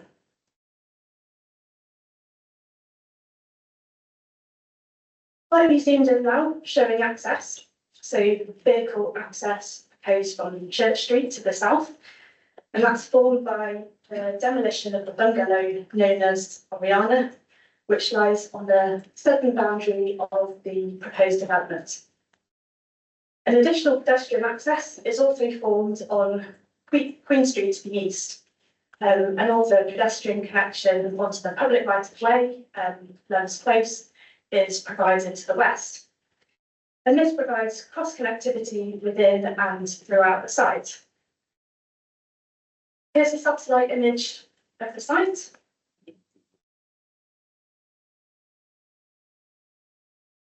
And again, a closer view of the site there. Now onto some site photos. Image 1 here shows the bungalow Oriana, which lies on the southern boundary of the proposed development. And the proposal includes the demolition of the bungalow to make way for the main vehicle access from Church Street to the south. Image 2 is the view from the footpath to the west of the proposed development site, looking east across it to the houses on the other side, situated on Queen Street. Now some photos showing the surrounding pedestrian access. Image 3 shows the footpath to the west of the development that the previous view is seen from. And that runs north to south between the proposed development sites to the east in the existing Lakeview development, just to the west of it. And image 4 is a view from further north across that same footpath, showing a pedestrian opening to the Lakeview development site adjacent. And finally, some photos of the existing developments the proposal will back onto. So image 5 is the view looking south to the back of the existing houses along Church Street. Image 6 is the view from the Northfield, looking northwest to the recently built Lakeview development by the same developer that I mentioned. So onto the proposal now. Shown here is the proposed site layout. So a change to the character of the application site from 2 undeveloped fields to a built-up residential appearing site. And in terms of layout, the design proposal integrates variation through massing and a mix of radial and orthogonal layouts. And the layout comprises of a range of house sizes and types. The majority of parking spaces are shown on plot or to the front of dwellings, with some of the dwellings providing garages. And parking spaces for plots 21 to 25, that's the present formation of dwellings in the centre, are located to the rear. And the landscaping of the site maintains and reinforces the existing boundaries of the site. Shown here is an example of house type E1 and its proposed elevations. The design takes on a traditional appearance with extensive use of natural materials. A mix of fly ash stone, shown here, is the main building material across the whole site. Clay tiles and slate for roofing are all reflective of the local context.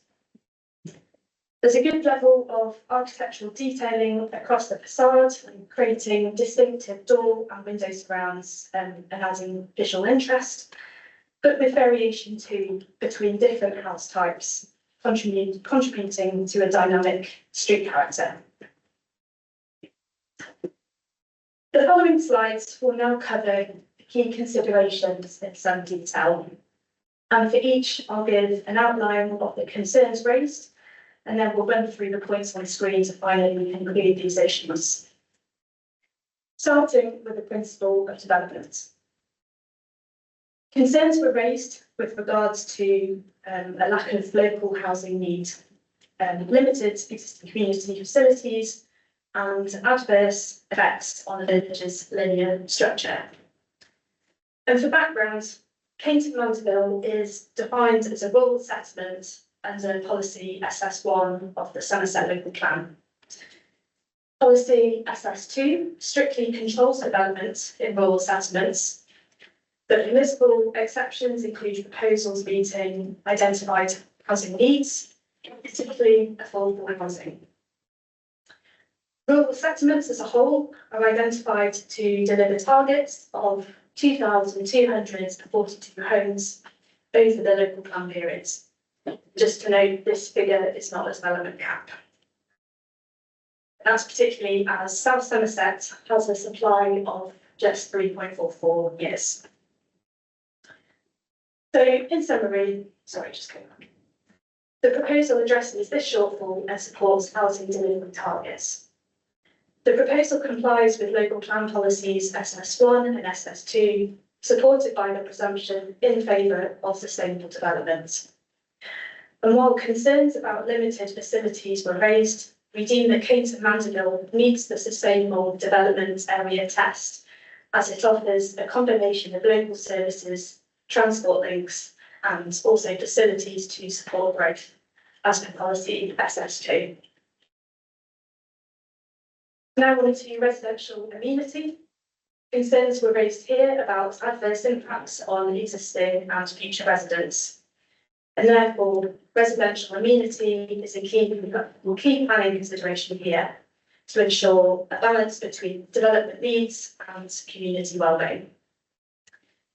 In terms of separation distances, guidelines suggest 21 metre elevation to elevation distance and 11 metre elevation to boundary distance for privacy. The scheme meets or exceeds those distances. Privacy and security are ensured with 1.8 metre fencing around the site, and construction noise is mitigated through acoustic measures and the CEMP, the Construction Environment Management Plan, secured by condition. So overall, it's considered that there are no adverse amenity impacts that would warrant refusing planning permission, and that the scheme accords with local planning policy EQ2, which ensures high quality, sustainable design whilst preserving South Somerset's local character and heritage. Design, layout and scale. Concerns were raised here that the development would impact on the linear and rural character of the village. Concerns also with privacy, security, overdevelopment, and generally with the nature of the design in its wider context. The proposal changes the site's character from two undeveloped fields to a residential area with a built-up appearance. It's classified as infill development, as it's surrounded by existing housing. And the scheme is not deemed to alter the linear lanes or the rural character of Kington Mansfield. And crucially, there's no new urban edge introduced to the village. The change to the character, the landscape character, is therefore localised with minimal wider impact. In terms of the design approach, traditional elements, including the extensive use of natural materials, are sympathetic to the village's character and reflecting also of the new development adjacent. Being the same developer, the site is therefore considered to sit comfortably in its context, ensuring consistency. The design incorporates variation in massing and a combination of radial and orthogonal layouts, responding to the spatial dynamics of the area. And this approach ensures that the development is both functional and also contextually appropriate. Later iterations of the design established a 10-metre new build zone buffer to address the privacy concerns for existing homes. And so to address initial concerns, the development is considered as infill and does not alter the linear or the rural character of Kington Mansfield, with minimal impacts on the wider landscape. And a 10-metre new build buffer addresses privacy concerns.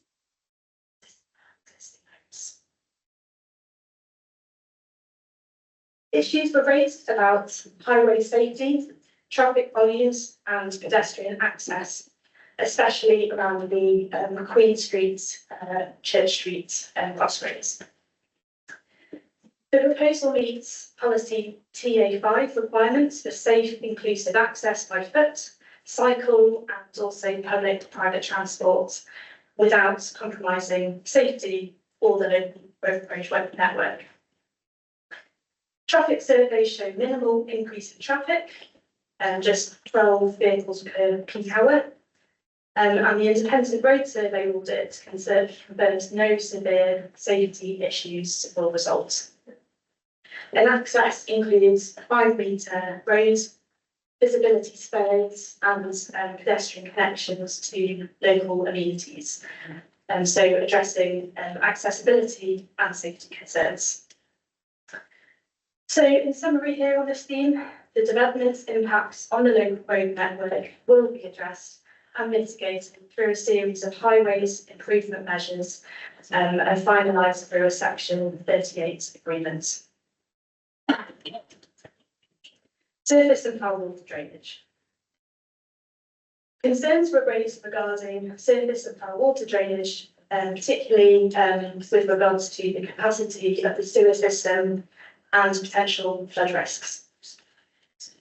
The Leeds Local Flood Authority requested additional information, which was provided and reviewed. Wessex Water also raised concerns about sewer capacity, especially in relation to groundworks entering the system. However, they confirmed that recent improvements, including sewer relining and also repairs, ensure there is adequate capacity for this development. So in response, the drainage strategy includes sustainable urban drainage systems, attenuation and infiltration of the surface water, whilst foul water will connect to an existing sewer with minimal impact on capacity. And both the Leeds Local Flood Authority and Wessex Water were satisfied with the proposals with conditions proposed.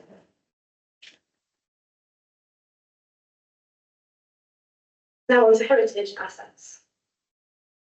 Concerns were raised about the impact on the homestead, a Grade 2 listed building, and the non-designated heritage assets, particularly the northern field falls.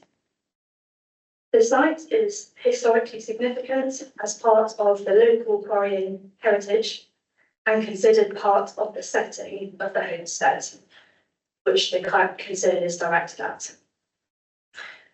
The Conservation Officer identified less than substantial harm to the setting as new buildings are introduced nearby.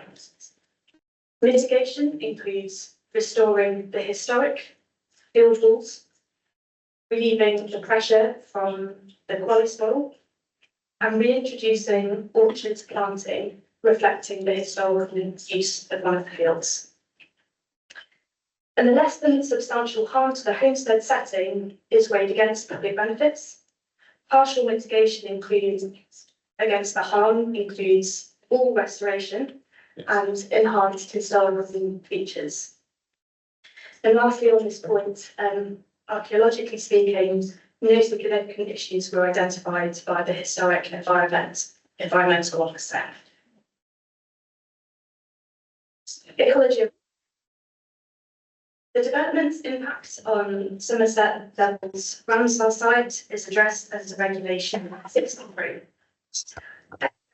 Phosphates require nutrient neutrality to prevent ecological damage. Mitigation includes reducing wastewater discharge and also planting 5.5 hectares of woodland, which is to be secured by a legal agreement. Ecological surveys resolved concerns about habitat and species loss. And conditions include management plans, species licenses, and biodiversity enhancements. And Natural England and the county ecologist confirm no adverse effects, ensuring compliance with the regulations. So the final theme is pollution. Concerns were raised about pollution during construction, including noise, dust, and vehicle disruption. And to address these, a construction management plan and demolition management plan will be required to control hours and minimise impacts. And for the historic quarry site, contamination conditions will handle unforeseen pollution risks and ensure safe development. And lastly, air pollution from wood burning stoves will comply with building regulations, ensuring no significant impacts. So, in summary here, the application for 30 dwellings has been carefully assessed and is deemed acceptable in principle.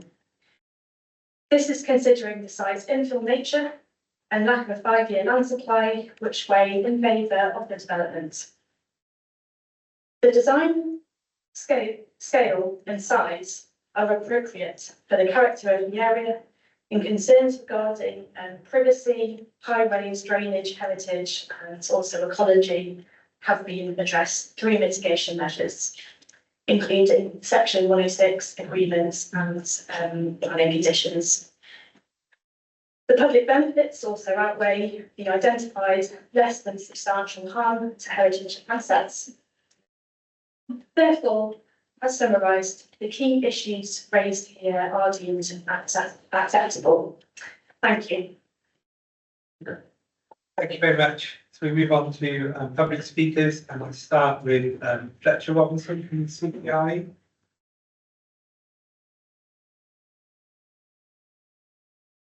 Thank you. You have 3 minutes. Thank you.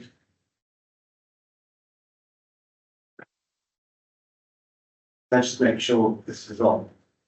That's it. Thank you. The applicant claims its Lakeview development has removed countryside character from this rural village, and that the remaining fields between Lakeview and Queen Street, which are unallocated spaces, should therefore be developed. That's a self-serving and false argument. The officer's report describes this unallocated site as a quote infill opportunity, but that term usually describes a single house inserted in a line of houses, not filling in the most important remaining open space in the heart of an SS2 village with a low density housing scheme. The officer's report admits this proposal doesn't align with the key policies EQ2 or EQ3, but sees it as minor harm. Nothing could be further from the truth. The reality is that filling in this distinctive open space at the heart of the village would suburbanise the southern half of the village, and it would indeed also be background development alien to a settlement pattern. Development in Kendal Mandeville is predominantly linear along the streets. There are in fact 2 listed Grade 2 buildings right next to this development site, Homestead Farm and Old Barn. Old Barn isn't even mentioned in the officer's report. On any fair and objective assessment, these buildings are going to entirely lose their heritage settings because the land behind them will be filled in with housing. The officer's report says the loss of the heritage settings will be offset because of this historic wall on the site will be repaired. Repair of a wall is definitely not the clear and convincing justification required by the NPPF to justify harm to the settlement heritage assets. And Somerset Council is under a statutory duty under the Listed Buildings Act to have special regard to preserve the settlement listed buildings. No special regard has been had to setting in this case. The main village footpath runs down the side of the site. That wasn't mentioned in the presentation. Views from this footpath of the fields and of the listed buildings on the other side of the fields will be lost forever. Appeal decisions regularly refuse applications because walkers are the most sensitive receptors. Lastly, please refuse this. There are plainly significant and demonstrable harms under policies EQ2 and EQ3 that outweigh the benefits of this entirely speculative scheme. Thank you. I can now invite Trevor Ryder. Thank you, Chair. Thank you. Good afternoon, Councillor. I represent one of the team who are drafting Kenton Mandeville's neighbourhood plan, and I think it's important you are made aware of some of the content of that draft plan. In the 2022 public consultation, the first priority for 90% of village residents was protecting green spaces. Those green spaces include areas within and outside the built area, which are perceived as vital to the rural nature of the village. This application is on land that forms exactly the kind of green space our residents wish to preserve. The majority of residents want no more houses. We realise that this is unrealistic and have sought to arrive at a housing target that meets with local and national policies. SSDC's local plan identifies that rural settlements would be required to deliver 2,242 houses. As Kenton has about 2% of the population in rural settlements, that equates to 45 houses, or over the duration of the plan, 2 houses per year. The government's proposed modification of the National Planning Policy Framework provides a revised target for Somerset of 3,891 new homes per year. South Somerset's share would be 30%, about 1,167. 14% of those dwellings, 163, should be in rural settlements. And again, Kenton's 2% share gives a housing target of 4 per year. In addition, we believe you should not look at this 30-house proposal in isolation, but you should view it in the context of recent village expansion. In the period 2016 to 2023, 92 dwellings were constructed, 68 of them since 2019. That growth is 4 times the average rate for South Somerset. The 2021 census states there are 464 households. This is already out of date. The current figure is 504. At the current time, there are planning permissions for 17 dwellings which have been granted and are awaiting construction. The 92 homes already constructed, plus the 17 approved, added to the 30 we are considering today, would represent a growth of nearly 140 dwellings since 2016, 14 houses per year, 3.5 times the number in the local plan, the NPPF, and our emerging neighbourhood plan. Given that data, we believe Kenton has already over-delivered on its commitment to new housing, and there are precedents, such as the Norton St Philip case in 2023, which suggest it is a legitimate that the community has already been overburdened with development. And I hope you will consider that. Thank you. Thank you very much. Can I next call Neil Bain? Thank you. Thank you, Chair. The committee has a difficult decision to make. As set out in the application summary, you have been asked to balance the harm that is conceded within that summary, albeit downplayed, in paragraph 2.2, with the apparent lack of a 5-year housing land supply. Section 9 of your pack sets out the assertion that the presumption in favour of sustainable development should apply. This is based on an assessment of the South Somerset area.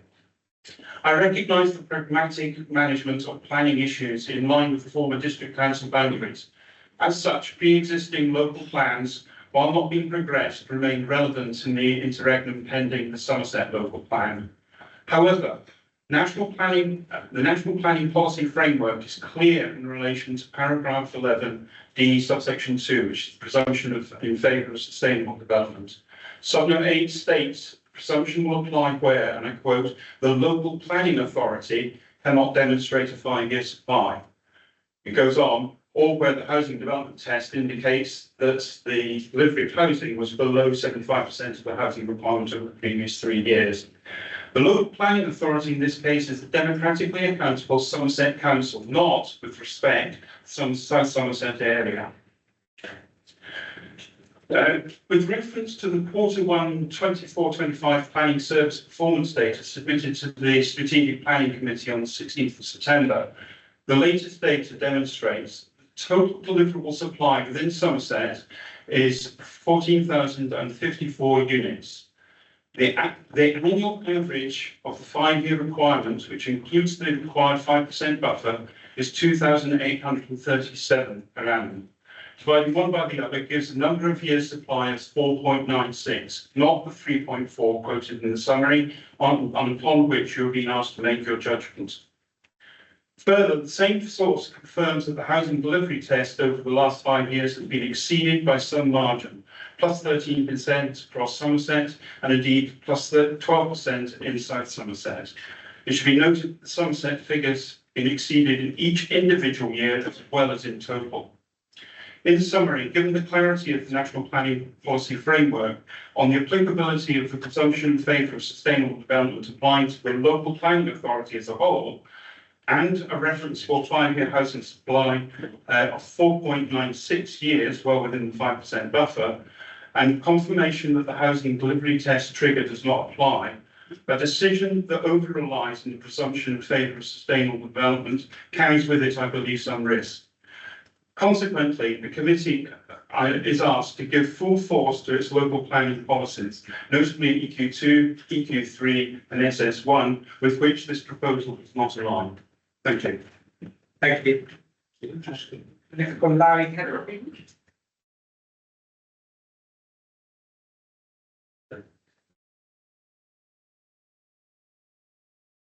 Thank you, Chairman, for allowing me to address the Planning Commission this afternoon to speak against this planning application. Now, reading the recommendation for acceptance of this planning application, it seems to minimise and misjudge the impact that the Kenton Mandeville community feels that this development will have. There are over 400 objections to this development from Kenton Mandeville residents, mainly because it proposes too many houses in completely the wrong place. The Lakeview development, 42 houses, had relatively few objections because it was felt it was a good use of the old quarry and the visual impact for the large part of the village was not so much of a concern. We understand that we have to accept that there will be new houses built in the village, but expect them to be of small numbers, not a new housing estate as this application is proposing. You have heard already from other contributors the extent of the new houses that have already been built in Kent Mandeville over the last few years. However, the potential loss of these two fields is a major concern and is felt very deeply. They are part of a green corridor that goes from Church Street behind the houses in Queen Street and the Lakeview development right up to the primary school in Chisholm's Lane. In the very recent past, these fields were used to graze sheep, and the field behind Homestead was an old orchard. They are an important area as a hunting ground for a recently returned barn owl and a valuable habitat for many other birds and insects. These fields are of major importance to the very character of the village as a rural settlement built in a linear form, and the loss of these would be keenly felt.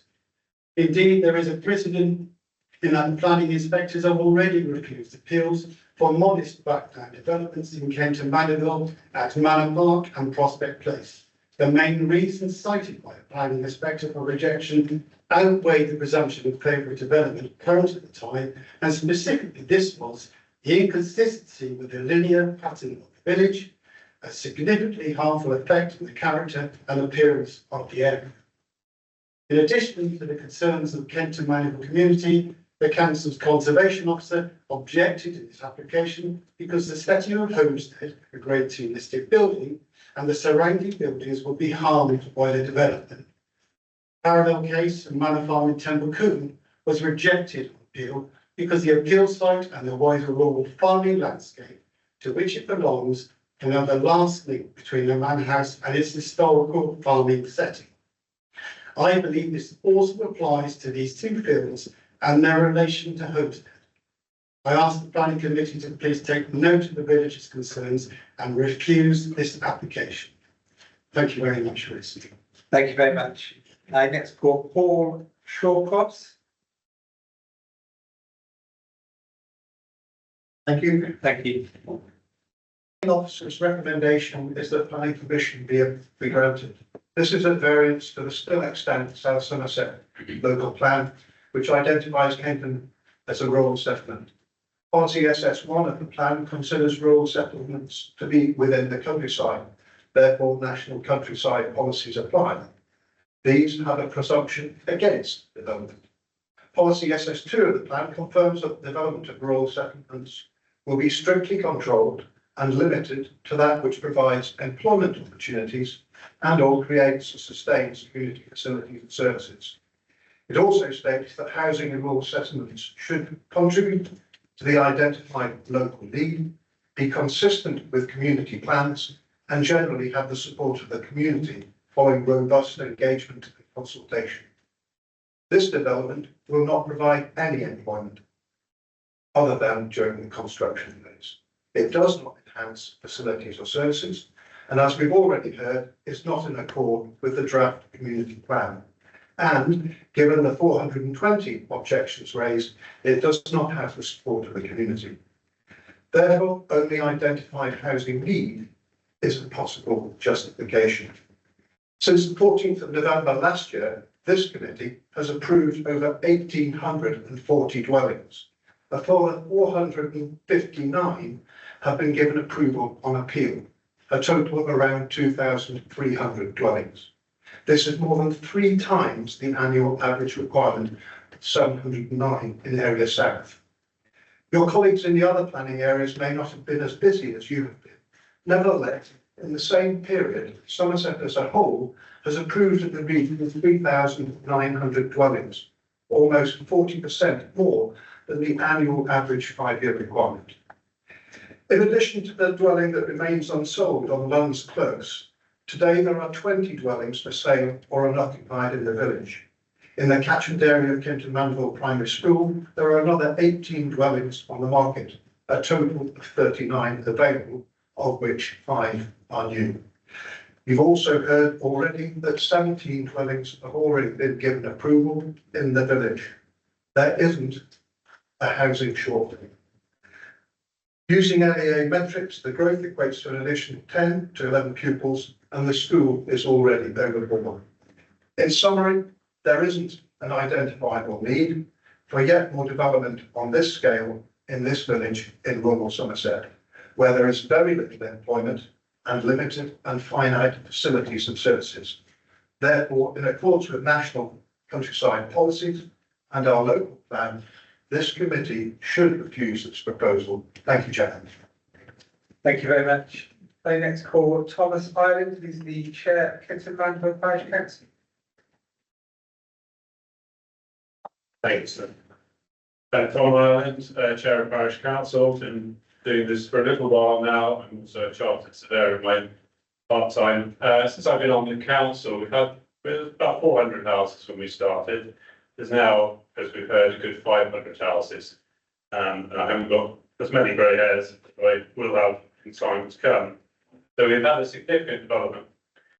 As they say, the applicant has built Lakeview next door, which is a very nice development, some really nice houses, and we certainly wouldn't criticise them with that.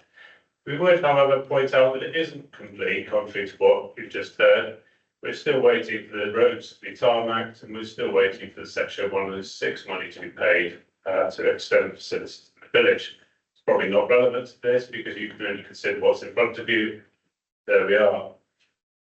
The main problem, probably like most parish councils that we have, is highways. And the applicant and the Highways Authority here have looked very carefully. And yes, we don't dispute you can turn left or right out of this development.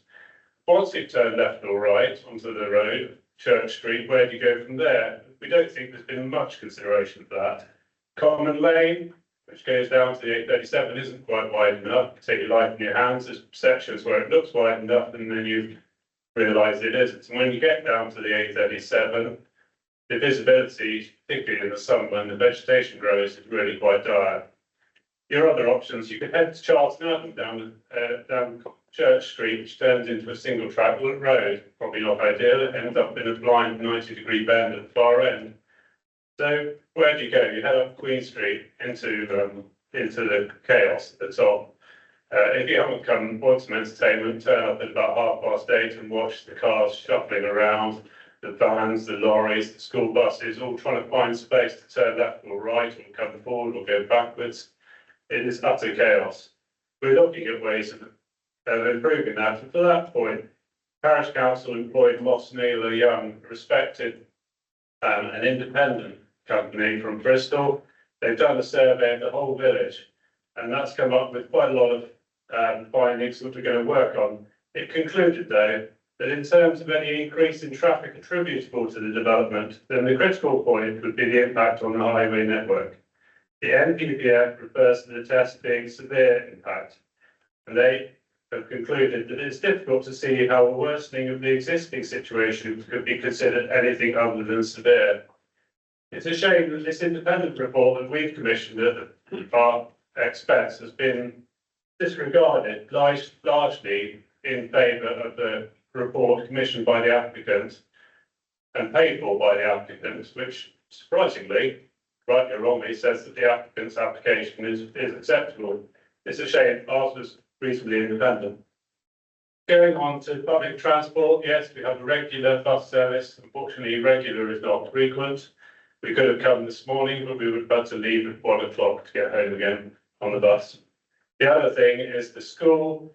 The school is a very good school, but it is on a constrained site, and we've just had 2 new playgrounds, two new classrooms, which is lovely. But they're on the car park is now gone, and the playing field's got a bit smaller. So we can add more classrooms. We can't make the hall any bigger. We can't make the playing field any bigger, and all these bits will get smaller and smaller as we go forward. Thank you very much. Thank you. I now call Angus MacDonald, who is the applicant agent.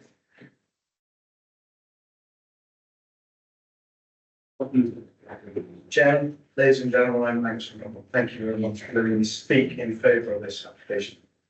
The case officer has already demonstrated that in their opinion, there are significant benefits to this scheme. I'd like to take this opportunity to reaffirm what we are looking to achieve. Kempton Manor is a sustainable location for much needed housing in Somerset. we're looking to provide a well-designed, high-quality scheme which is sensitive to its context.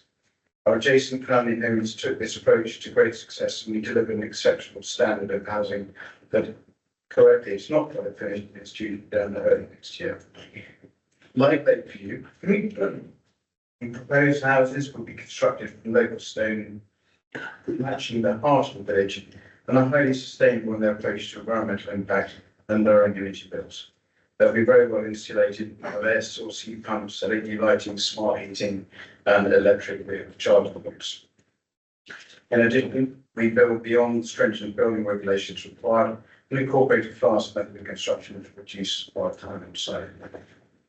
Affordable family homes are at the heart of this proposal. There are 11 of the 30 dwellings, which are either first homes or socially rented, which will provide much needed homes for some of those in the affordable housing waiting list in the form of us and so area. The line meets parking standards, but we also promote walkability by providing footpath and cycleway links that connect with the village centre and the school that is very nearby. Recent legislation requires a 10% increase in biodiversity. Our proposal results in well over 30% net gain. Cultivate neutrality is assured in line with natural England's balance, and we've committed to providing significant payments for Section 106 contributions, which have been requested to support the local area as well as the community infrastructure levy that we've been paying. The Section 106 has been drafted as with officers for their consideration and lawyers. The council are due to work on it shortly. Providing opportunities for new families to come into Kenton will assist in the school retaining its position as a full school and help safeguard the future of the local school and enhancing the vibrancy of the village. We acknowledge that despite our consultations, there are public and parish objections to the scheme. We've worked constructively with all the statutory consultees throughout the planning process, particularly highways, sewer third and drainage and ecology. They're all satisfied with our proposals.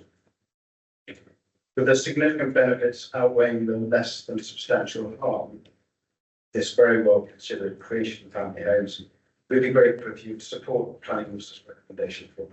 Thank you very much. Thank you very much. Okay, so we will move on to Crystal. Before we move on, just Rachel, do you have any points you want to clarify for anything that was brought up by the public at all? Minute clarifications. Just one point, there was reference to it being very public, and the green space is very important to the local residents. It's not publicly accessible. We did have to get rescued from the field when we did the site visit, so the agent came along with a ladder because you can't actually get in and out of it. So whilst it is currently undeveloped and it is a green field, it's not publicly accessible at the moment. Thank you for that. Are there any points of clarification that members would like to make prior to asking questions? Excellency. Okay, just 2 points, one on condition 7. I note there are 15 blocks within the development which have on-road parking, 9 of which require access across a footpath to get to the parking space. I'm wondering how we would square the requirement to provide the charging points with the parking space being in public land. Are you satisfied that it is possible to provide? I support the condition. It's just I wonder, are you satisfied you will be able to discharge it? Yeah, this is part of when we do our EV chargers, there are ways and means that we can work with the developer in terms of section 38 of how we can deliver that in a safe manner. So and across the adopted highway, it's no different to other schemes we've dealt with before, and have similar issues that we've dealt with through that process. So yes, we'll be able to comply with that condition. It's not a problem. And are we expecting the highway to be adopted within the development? I see management elsewhere. As said in the report, there's obviously the internals layout will be subject to section 38 agreement. So yes, for all intents and purposes, there will be an intention for them to enter into 38. Thank you very much. Are there any more points for clarification? Councillor Osborne? Thank you. I know the numbers got fired, one of the speakers very quickly in terms of the amount of development. Which I think was something like 68 houses since 2019. The current number of properties is 504. And that I think I got something like 144 dwellings were committed in one form or other over the planned period, which seems to be quite a lot for a small community to take.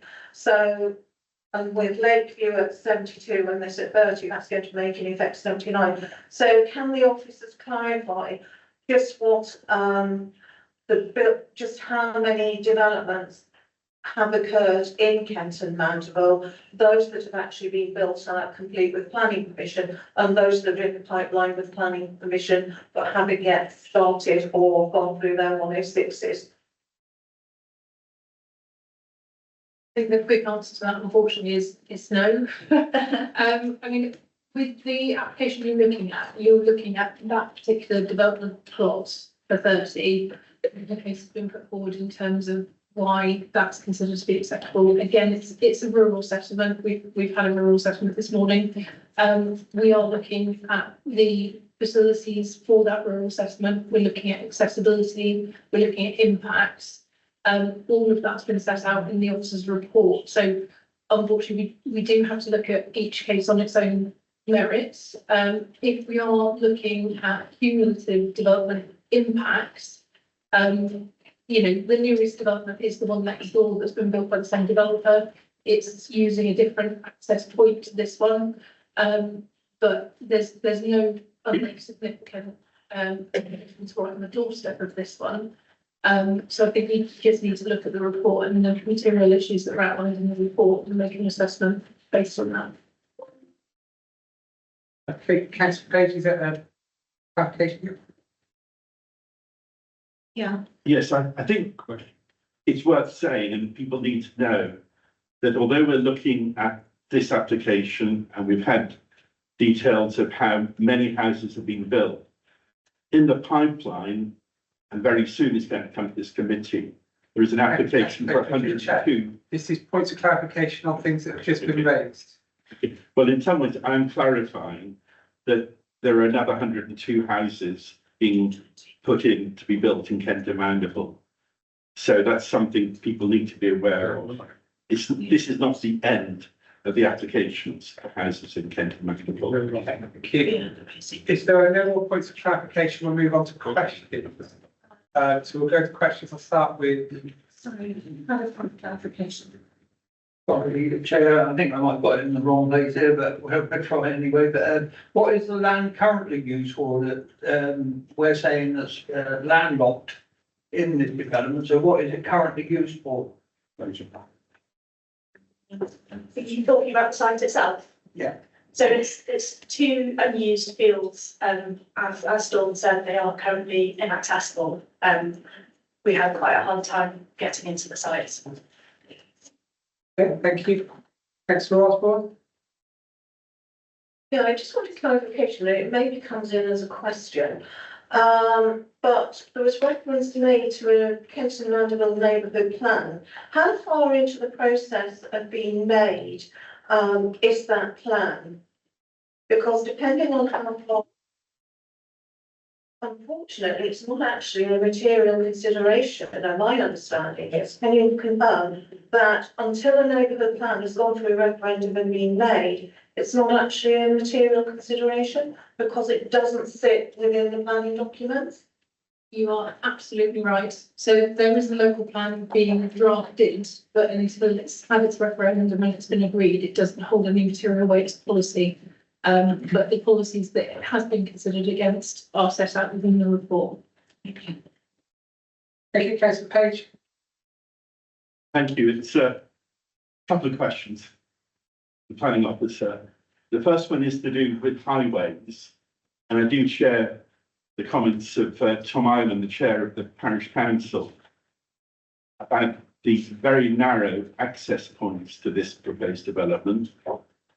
The congestion at certain times of the day, particularly parents taking children to school. But you also have children, parents walking on the pavements, which are also very narrow. Have you, when you were doing your inspection on this, did you actually visit the site during these peak times?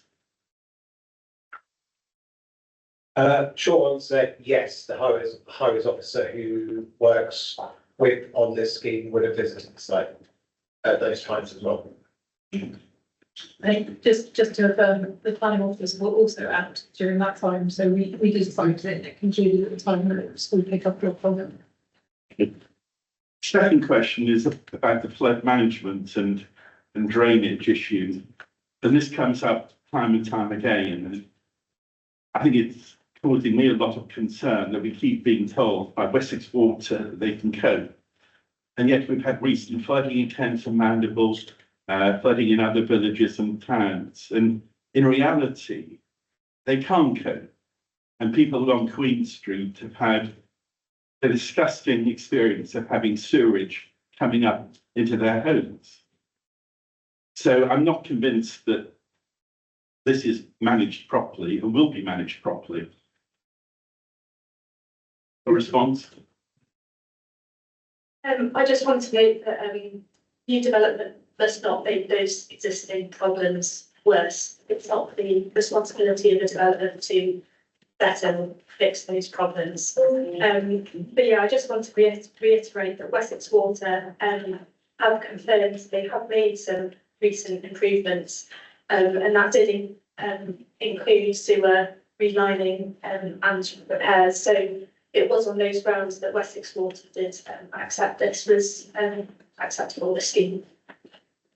Thank you. Stephen? A third sort of question or clarification maybe. On the surface, we've talked about the provision of some affordable homes, and that seems very welcome. Again, I try and deal with reality. The figure you quoted was 35%. I'm almost certain, almost bet my house on this, that figure will be reduced through appealed editions. It happened with the Lakeview development. So although on surface that seems an attractive bait to us, in reality, you will not deliver 35% affordable homes. Do you have any comment based on your track record? I think we kind of had covered this earlier as well, that there's nothing to stop the developer coming back on affordability of that, and we can only go by what's in the report. Yeah, in terms of what's currently being proposed, it is 35%, it is policy compliant, and it is 11 dwellings. And that's the resolution that's before members today for a decision. If that changes, it will have to come back because it's materially altering something that members have made a decision based on. So if there is a viability issue later on in the line, and it does result in a reduction, that will have to come back through for members to have a look at to understand what materially would have changed. But the obligations have all been negotiated and agreed with the developer, so they are aware of the costs of developing the site. Final question? Yeah. The other thing, and this I think is really, really important, and again, the chair of Kent and Mandeville Parish Council alluded to this, and this really concerns a lot of the residents, and it's regarding Galleon Homes, the developer. The information that I've been given by Somerset Council is they still owe a large part of the 106 agreement. Some of 6. Only discuss the application that's in front of us. If you wish to discuss the outstanding obligations or any other development, I would very please to contact the planning team outside this meeting, but I can only take a question that is specific to this application. Okay, but I just do feel people's track record needs to be noted. I think we've just covered that. Okay. Thank you very much. Any further questions, Councillor Ware? Thank you, Chairman. I would be interested in like an answer to the point brought up about the housing supply numbers. I was actually at the Strategic Planning Committee when the figures were given out, and indeed the it was quite right when it was said that it was given out for the whole of Somerset. Now, we are acting on the old South Somerset plans, whereas, and I think the speaker was quite right, in that it's the authorities' figures.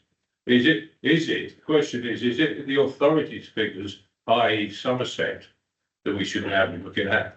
No? Or not? No, it's, it is broken down per geographic area at the moment because east and south don't have a 5-year land supply, but north and west do.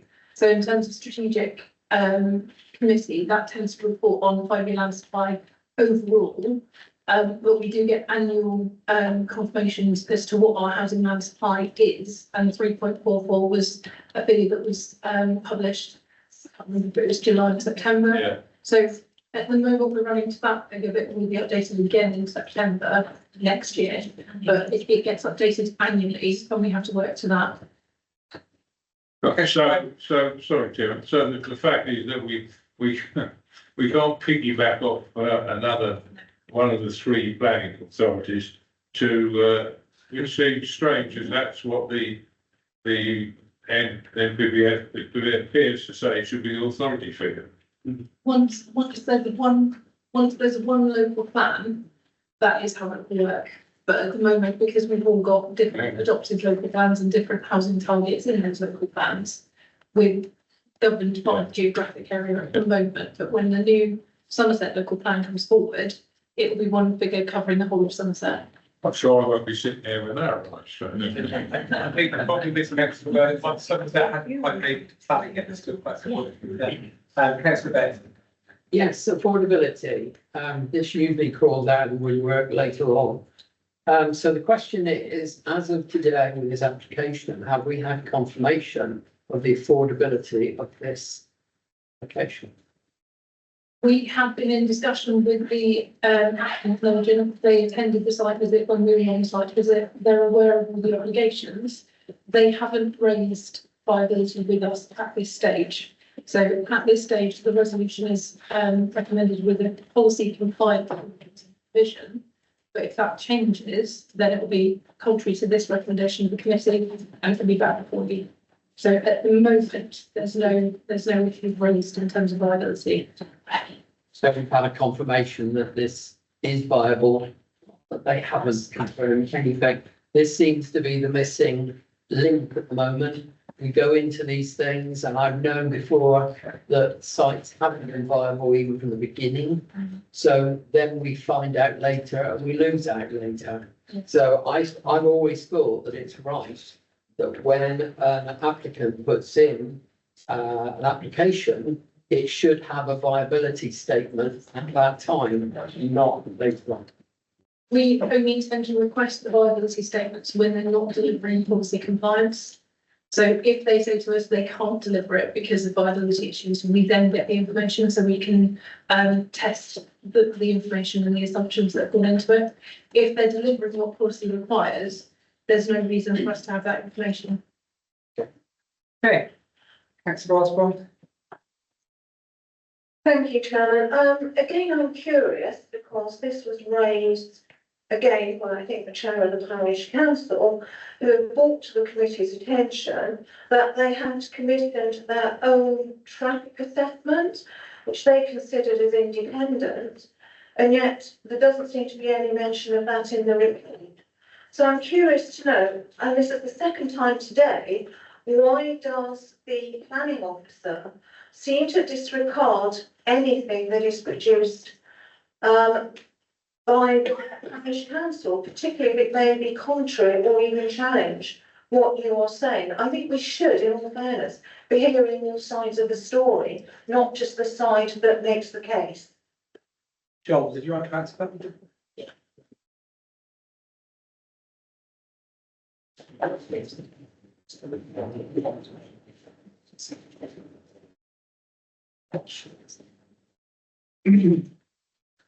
Apologies, still got a hangover and a cold.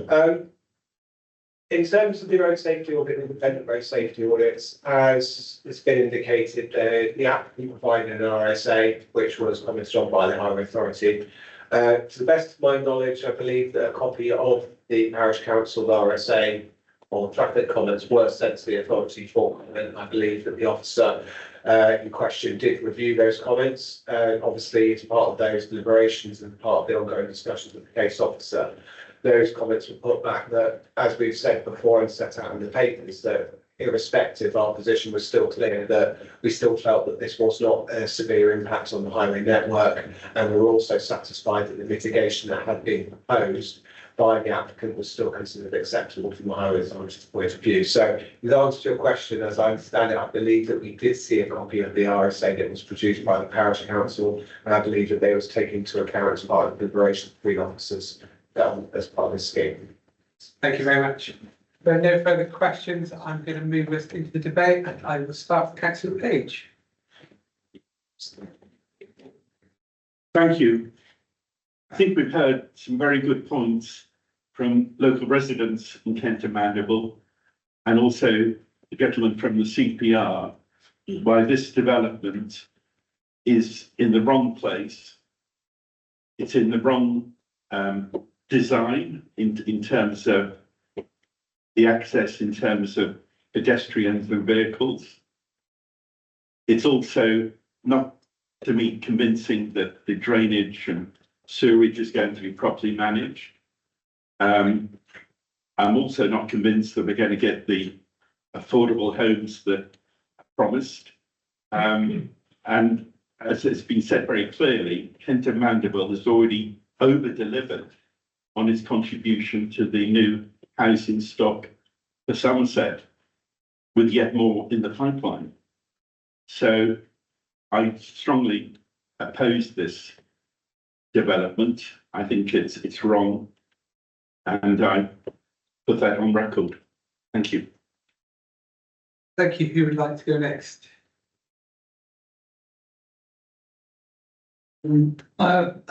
Concerns. I go through Kent and Mandeville, Moor Village, and use those roads quite regularly. And when you come off the High Street and turn into Queen Street, there's a shop just off of that junction, and it causes a tremendous amount of congestion there, and it is a main route for lorries passing through, going through that road. When you go down through Queen Street into Church Street, there is significant parking. And bearing in mind there's a junior school down there on the right-hand side, you've really got to be patient and take your time going through there. And the footpath on the left-hand side of the road when you go down there is less than adequate. It's quite a small footpath going down through that street.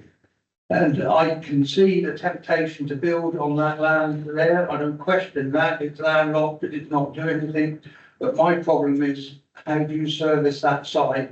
And the roads, whichever way you go into that village, Kenton, is totally unacceptable. I'm sorry, I know highways have said it is, but then we've seen this many times from highways, what they see is all right, and what the rest of us see. Two different things. Thank you. Thank you. Councillor Steve. I think just picking up on Councillor Messenger's theme there, cultures have been done better. I think the access to the site is extremely restricted. It's difficult without path getting down the side of the site, but I actually think it would have made sense to link a bit more visibility and relieve some of the give you options for different narrow streets to go down basically. Having said that, the layout is nice and tidy. It's nice to see a proper full application before us, but so we know what we're dealing with. And notwithstanding certain councillors' trust issues, I think we've got to deal with the paper in front of us and the professional advice we've received. It would be very difficult to go to a planning inspector and say, I turned this down because I didn't trust them. When there's plenty of other people who've gone through it and spent months of time working on it. Would I want to develop in Kent and Mandeville? No. Can I stop the development in Kent and Mandeville? I think the answer to that's no, because I think we're absent clear reasons to refuse again. We're in this strange world of not having a 5-year land supply. And and we also haven't been given the powers by the government or by Parliament to say no in these circumstances. In fact, we've been instructed to say yes in all circumstances at pain, or if you don't say yes, we will say yes on your behalf through the appeal system. And if you didn't consider things correctly when you had the debate, if you gave undue weight to things which shouldn't be given weight, then you may find the development putting in a awarded costs claim against you. And we have seen costs awarded even where we have given permission. Because of the way we've acted, we've had costs awards against us. So I'm actually reasonably happy that this would be a good place to live for the new residents. I can't see direct consequences on the immediate neighbours, and there's not a lot we can do about the road system. Do I think it will fall over? No, I think it'll be slow and cumbersome and risky, but not, I'm told, dangerous. So I'm with this, I'm afraid.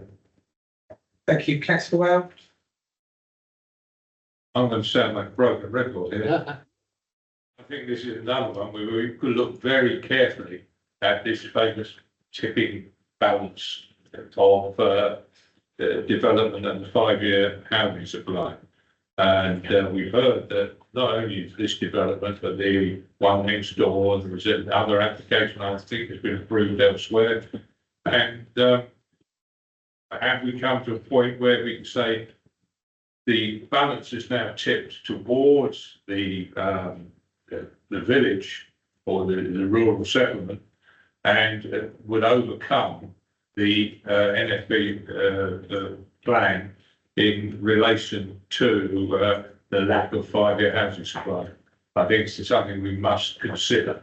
And in this case, because we've got a really, really good example of rural settlement being well and truly overloaded, in my view, with housing applications. Thank you, Councillor Osborne. Thank you. Yes, it does make you wonder why we sit here when we're just being told you've got to approve it because we haven't got a 5-year housing land supply. So why do we have these policies? And I feel today that policy SS2 has in effect been set aside, because when 424 people comment on an application, presumably most of them not in support, and there are 500 properties in the village. And ironically, I imagine that some of the people that moved into those very nice new houses on Lake could also be objecting. And I suspect the reason that the permeability to go into the field from the lakeside development was because the lakeside, the new lakeside residents probably wouldn't have liked that very much. Their quiet little cul-de-sacs were turned into basically a spine road to give the all-important permeability into this. And that would have perhaps been a better way of doing it than knocking down a house where we're supposedly short of houses. So here we are, knocking down a bungalow to give access to a site that nobody wants. We're told it's less than substantial harm. Well, actually, guys, less than substantial harm is the level below substantial, which basically covers knocking something down and doing some real harm to it, like cultural vandalism. In this case, Kenton is a linear settlement. And one of the things I have noticed with some appeals is that actually, when it comes to linear settlements and backlands, the appeal inspectors aren't terribly keen on building on things like backlands. And I have seen appeals be dismissed on that. And this is what you're doing. You're not doing a linear development, you're going into backlands. I don't regard this as a bill. I actually regard it as a very important part of the character of a South Somerset village. And one of the things we are meant to do as well is to take into account and respect, conserve and enhance the character of our villages and our local distinctiveness. And this is what makes Kenton Mandeville locally and distinct. And the very fact that there are a lot of people here who have spoken very articulately and very well on the subject, a parish council, a village small parish council with a very small precept, dug deep into its pockets to commission an independent traffic assessment tells you all you need to know. So I'm afraid I would not support this application. We have to consider there are times you have to make a stand on principle, and I am heartily fed up of seeing villages being built on and totally desecrated because the urban bits, and thank God we passed Charleston, because the urban centres like Yeovil and Charlton completely and utterly failed to deliver the housing bit, and it is the villages that have been asked to take up this land, and that's unfair. Okay, when the plan's mine, can we keep it calm? Dawn? Thank you. No, I didn't. Right, can you just get up the site location plan showing the development site relative to all the surrounding properties, please?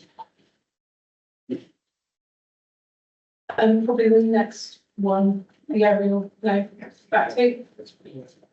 So that's Kington Mandeville in its current form. So historically, yes, it was probably a linear development, but in the context, it's got the new development to the side.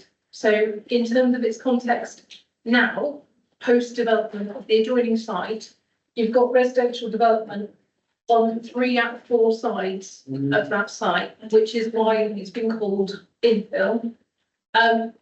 If you're looking at that as a planning inspector, I would suggest the linear character of that development, courtesy of the new development that's already gone in next door. You're only showing part of Excuse me. We've stopped to listen to everyone that's wanted to speak. I understand, but you're Let's getting keep our false officers to information. stay courtesy, otherwise we'll have to ask you to leave. Apologies. So the reason we're showing this part is because this is where the development is. This is the context that the development would be viewed in. So if a planning inspector were looking at this and there is concern about the linear character, the question would be, where is the linear character visible from, to, etc. And what's the context of this site?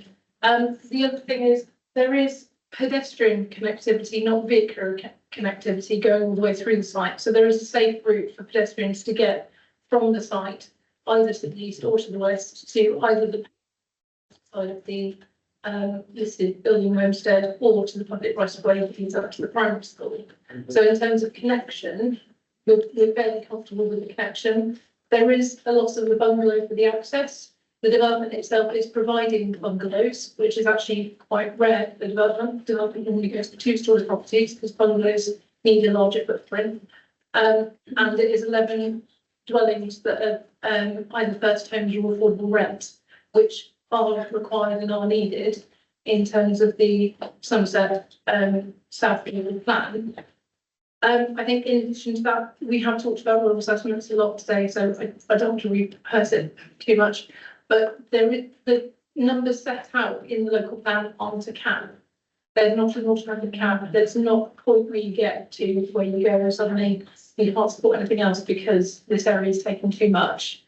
What we can do is resist development if there's a material harm as a result of overdevelopment. So I've heard the concerns of members. What I haven't heard is what evidence base we might be looking at in terms of the concerns that are being raised. In terms of visual impact, it was referred to previously as backland. There are limited visibility points of this site. There is a public right of way running down the side with a stone wall and a high level hedge. So you would be able to see it where they break through to get pedestrian access point. Can you just show the layout, please? So the pedestrian access point is about halfway up on this side. So there will be a break in the boundary treatment there. So if you're walking down that footpath, you might be able to glimpse the properties from there. From that point, you can already see the new properties on the opposite side of that footpath.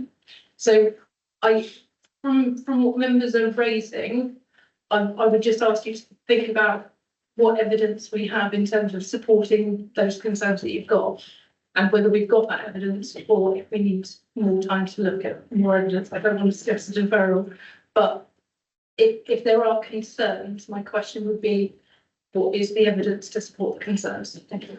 I'm going to go Councillor Page, Councillor Best, Councillor Osborne, and then I'm looking for a recommendation. Just a clarification, in terms of the setting they can put out there. The difference really, I suppose, is that the Lakeview development was built essentially on a brownfield site, the former quarry. And as has been heard from the parish council and local residents, and me included, I think we welcomed all of the use of that site. The difference is, this is a greenfield site. It's almost greenbelt. And there's a big difference, I think, there. And then the last point I wanted to raise was about viewpoint. Obviously, we haven't mentioned the viewpoint of all the people living along Queen Street and Church Road who are going to look at this new development, and they've lost that greenfield site, and children have lost the ability to play there. The habitat, the wildlife is all going to go. So there is a difference between that development and the previous one. Thank you.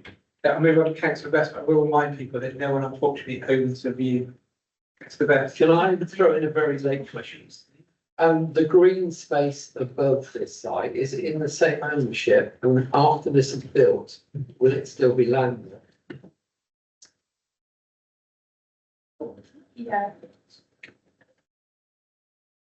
Yeah, so we're talking about the If you area. go back to the big one where it shows the whole site with the red lights now. Yeah. That one, there's above that, you've got a more green one. Yeah, so I understand that's owned by the school and it's their playing fields. No, it's not. Excuse me. And you're wrong. No, it's not. Okay, councillor Osborne. Okay, so that last question was all about who owns the land above, because it seemed like there was some debate on that. What was I going to say? It's going to be next one tonight. I think as well, that you take it all together, the cumulative impact, the development in a rural settlement you possibly have. I noticed actually in the report, I could have missed it, apologies, we did have a lot to go through. There was no explicit comment from the conservation officer on this one, even though listed buildings were mentioned.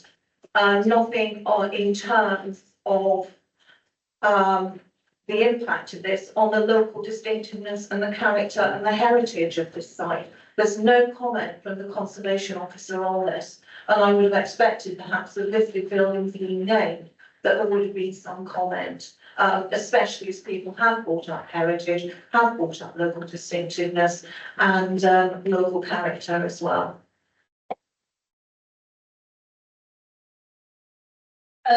Apologies, on page 154. So there is an objection from the conservation officer, considering the development would represent less than substantial harm, which is a conservation term in terms of when you're looking at the setting of a listed building. In terms of less than substantial harm, it weighs against the scheme, but at less than substantial harm, it doesn't weigh significantly against the scheme. And with the biodiversity decline and other issues, it was considered that the development was acceptable. So it is in there and it's in the details of the report as well, but it's on page 154. Just have a look at it. And is that? Thank you. So with everyone debating there, I'm looking to move to proposals. Next page. Just a clarification in terms of that land. I've been told that it's owned Okay, if that is the privately. paper you've been handed from a member of the Yeah. public, if so, I'd like you to hand it back, and it's not something we can do in it. Okay. We're here to debate just amongst the facts in front of us. I don't think you can hand this a paper between. I just wanted a clarification. No, I've said, can we not do that? Yeah, okay, I've heard what you said. Just for members' information, who owns land isn't a material consideration of planning. No. So irrespective of land ownership, it's not something we can consider. If it isn't owned by the school, it's owned by a third person. I don't know how they currently access it, and I don't know how they would continue to access it in the future. I think it's owned by the school. Can you page? It's not part of this application, so it's not part of consideration in front of you. Okay. Right. Does anyone now wish to make a recommendation or proposal on this application? Exit page. Well, following our discussion, I think we had a very full debate. My proposal is that we turn down this application for the reasons that we've discussed. Thank you. Okay, you need to give the planning reasons so to do this. Okay, the planning reasons are due to the concerns over highways, vehicle, pedestrian access, flood management, drainage concerns, concerns about the actual delivery of the houses and their suitability, and obviously the local residents' concerns that have been made so far. Those points that can be. I think the difficulty is, in isolation, they could be, but they are technical issues that have been addressed by the consultees. Yeah. So my question back would be, what evidence have we got to support any of those technical issues and the conflict of that against the professional consultee responses that you have? Sorry. Okay. During our discussions, more than one person has raised evidence about the pressure on the roads, the danger to the children walking. The parish council commissioned an independent traffic report. The issues of the flood management, I've raised the issues of sewerage coming up into people's homes on Queen Street. This is all evidence, okay? So Steve, can I ask you to give us, if you're putting through that as a recommendation, can I ask you to give us a reference to policies that you're using to give us to back that up? Well, could the planning officer help me with that? I'm not a planning officer, you know. I think from the two areas you just mentioned, so one of them was walking, one of them was sewerage.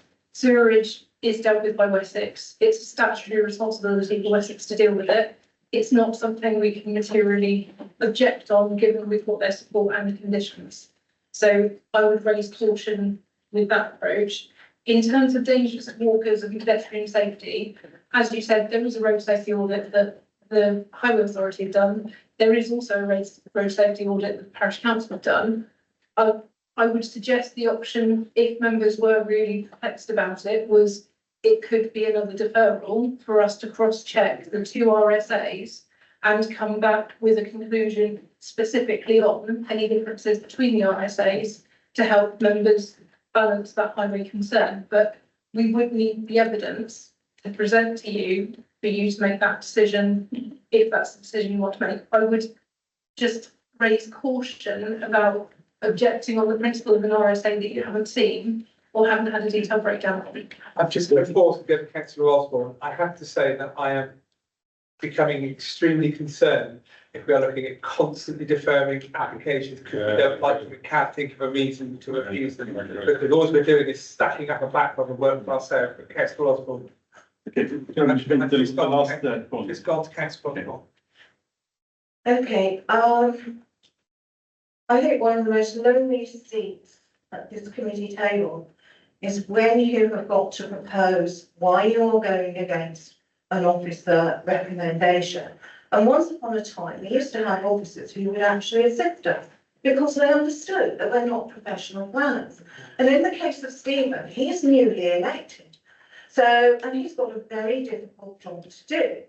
So I'm going to be nice to you, Stephen, and actually maybe, and also, because I think there are other grounds that you do raise, and those are around the local distinctiveness, the backlands, the heritage element of it, but there is something there. We've not considered local distinctiveness. Now, those things are not scientific. You can't tick a box. They're subjective. And you are, by filling in. Can I ask you, if you're going to make a recommendation, can you please make the recommendation? I'm going to make a recommendation. Can I have a few minutes to discuss with Councillor Page? I would second him, but I think I need to beef up his recommendation. Councillor Osborne, are you looking at making a proposal? Because I'm cautious it's now 10 to 6. I am very cautious that it's 10 to 6, but I'm also concerned that we do things right by the process and do things right by our residents who are rapidly losing Right, faith. Councillor Osborne, rather than argue with you for another 5 minutes, I will give you 2 minutes and then I'm not going to revisit this subject. We can have a break. We're going to have to, I know you're running 2 hours, we're not going to get to the last application.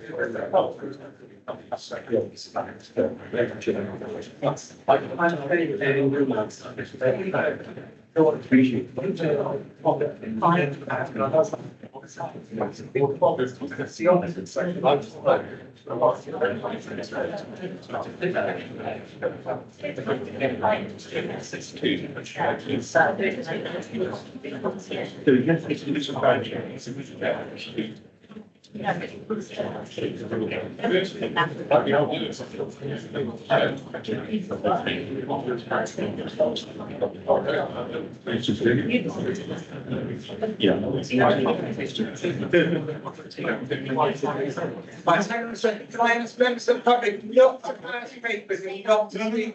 He dropped it. I was I'm not talking to you, sorry. Just Sorry, actually, I saw CPR man give that piece of paper to me, what has around and have it over. If I had it to everyone else, you've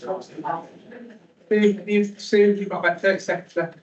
Right, okay, I'm going for EQ2, EQ3, because of local distinctiveness, heritage and policy and experience. I don't need to hear it down. Patsy?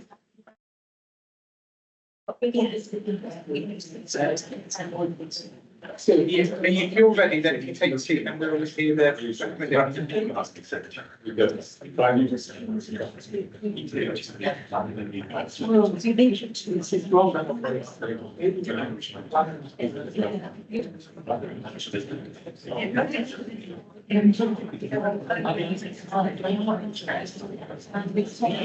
going to call the committee back now. Sue, if you can take a seat, please. Thank you, Sue. Who would like to take this? Is it yourself, Councillor Penge, or is it Councillor Osborne? Thank you. And appreciate the help there from Sue. Well, the two sort of planning issues I'd like to raise. First one is SS2. And this is about rural policy and the fact that this proposed development does not have the support of the local community. I think 452 people opposed it. So I'd like that to be noted. And the second planning area is EQ2, which is a general principle about overdevelopment in the village. Thank you. Okay, can you just clarify this? Because I'm sorry, right, SS2 rural policy, there's no support from locals. It's not absolute in the policy that it needs support. It's encouraged to have support, it's encouraged to have engagement, but lack of support in itself doesn't connect with SS2. In terms of EQ2 and overdevelopment, I'm happy to take that one, but I would need to know what the harm of that overdevelopment is, because overdevelopment in itself is just a word. So it needs to look at what the harm of the overdevelopment. I know it's really horrible though, because I particularly through the ringer when I'm looking for reasons for reason. It's because at appeal, we need to be able to justify. I can give you a few areas then. I mean, the harm, obviously, the loss of that green belt land. The green belt. It's not green. Okay, well, okay. The loss of the open spaces, the extra traffic that's going to be caused.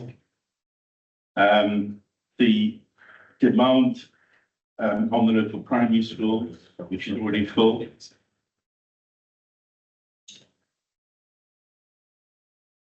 Okay, Councillor Osborne? Thank you. I think under policy EQ2, EQ3, you are failing to respect the distinctiveness and the local character of this particular settlement. And rural settlements overall are a very important part of the distinctiveness of the South Somerset landscape and character. And the more we keep doing this sort of thing, the more we are undermining our villages and the more we are undermining the local distinctiveness and the local character. And in the wider sense, the actual local distinctiveness that goes with the whole of South Somerset and makes this area so special. We're just urbanising it. But I'm still not convinced I've got a proposal that stacks up at the moment.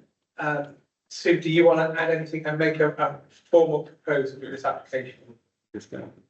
I thought I just had added some reasons, but I didn't want me to. Written words for me. I think the challenge with that one, and I am really sorry because I know I'm putting you through the ringer, but the challenge for that one in terms of failing to respect the distinctive character of the settlement is a valid reason. You could go with it. My conclusion, though, is that there's an LVIA, which is Landscape Visual Impact Appraisal, that's been submitted with the application, that's looked at that, and it's concluded on that, and it said it was acceptable.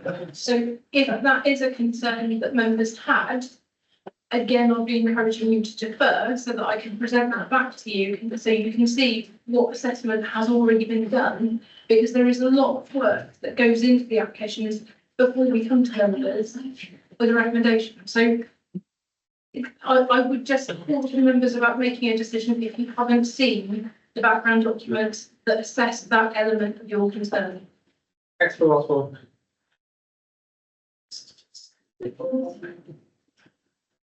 I think that is a very important part of it, is that rural, local distinctiveness. And I feel that a lot of our rural settlements, which are things that add to the tourism economy and the visitor economy, because people come to us, because this is part of it, this is part of the culture, part of the heritage, we're in danger of just losing if we're not careful. There's already been development in this village on the Bramble site, so it's had 42 houses on top of the 450 it's already had, which have taken it up to over the 500. So I thought we were at the point of making some kind of proposal. We seem to split. We are, but it's very difficult to translate things into planning needs and to get it right, and to put it into words that are acceptable and that a planning inspector may or may not accept, because again, this is again one of the more subjective bits of it. It's not a tick box exercise. You know, what you construe as harm, what is less than substantial? Is it one word? Have you got a proposal that you wish to make? Because we've debated all of this, and The proposal is that I would. First choice would be overturn. Second choice is, do we go for the dreaded deferral again? Because we're just going round. Sue, I can take two proposals. Do you have a proposal that you wish to make?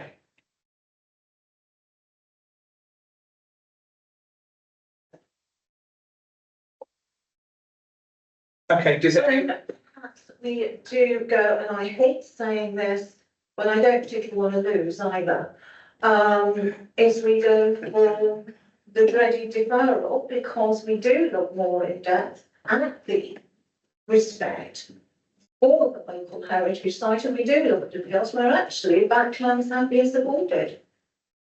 Okay, so Sue has made a proposal for deferral. Councillor Page. And I hate doing it. Councillor Page. And I would, again, reluctantly, but I think I'd vote to defer as well. To get more clarification. Secondly. So can I just clarify, Councillor Osborne, the reason for the deferral? The reason for the deferral is that we can consider in more depth than perhaps was presented in the report in terms of local distinctiveness, local character, local heritage, impact of the development overall, and the cumulative impact of the development, and filling up that green space so as you now have a continuous block of development which is alien to a settlement of this type. Thank you. So we have a proposal and a second. Can I have all of those in favour of deferral? Well, it's gone. 3, 4, 5, 6. Yes, okay. 2, 3. Okay, so that agenda item is deferred. Okay, we're going to go on to the last application. I am going to give everyone the 2-minute toilet break. So I would also ask if I can ask all members to remain at the end of the meeting once the public has gone.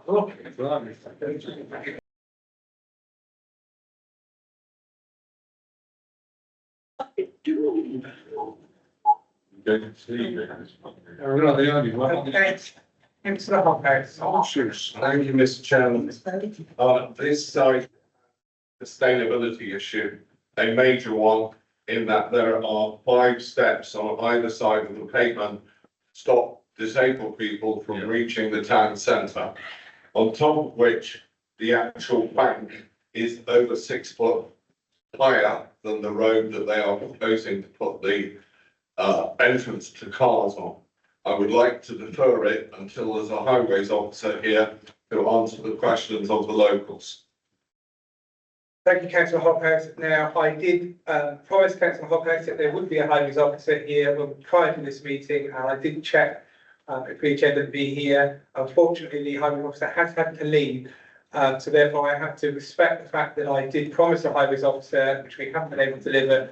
So I would like to agree with councillor Hophouse and propose that this application reluctantly is deferred until we have all of the relevant officers in the room so that we can make a decision. What I don't want to do is get an hour down the road and defer because we haven't got the expertise in the room. Just all these all of those in favour? That's unanimous. So I just ask, once members of the public have left, if I could just have a quick conversation with members. Yeah, I'm forgetting that. Hang on a second. So your planning appeals, as you'll see, is item 8 on your agenda pack are for noting. And with there being no further business, I will close the meeting at 7 minutes past 6. Members, if I can.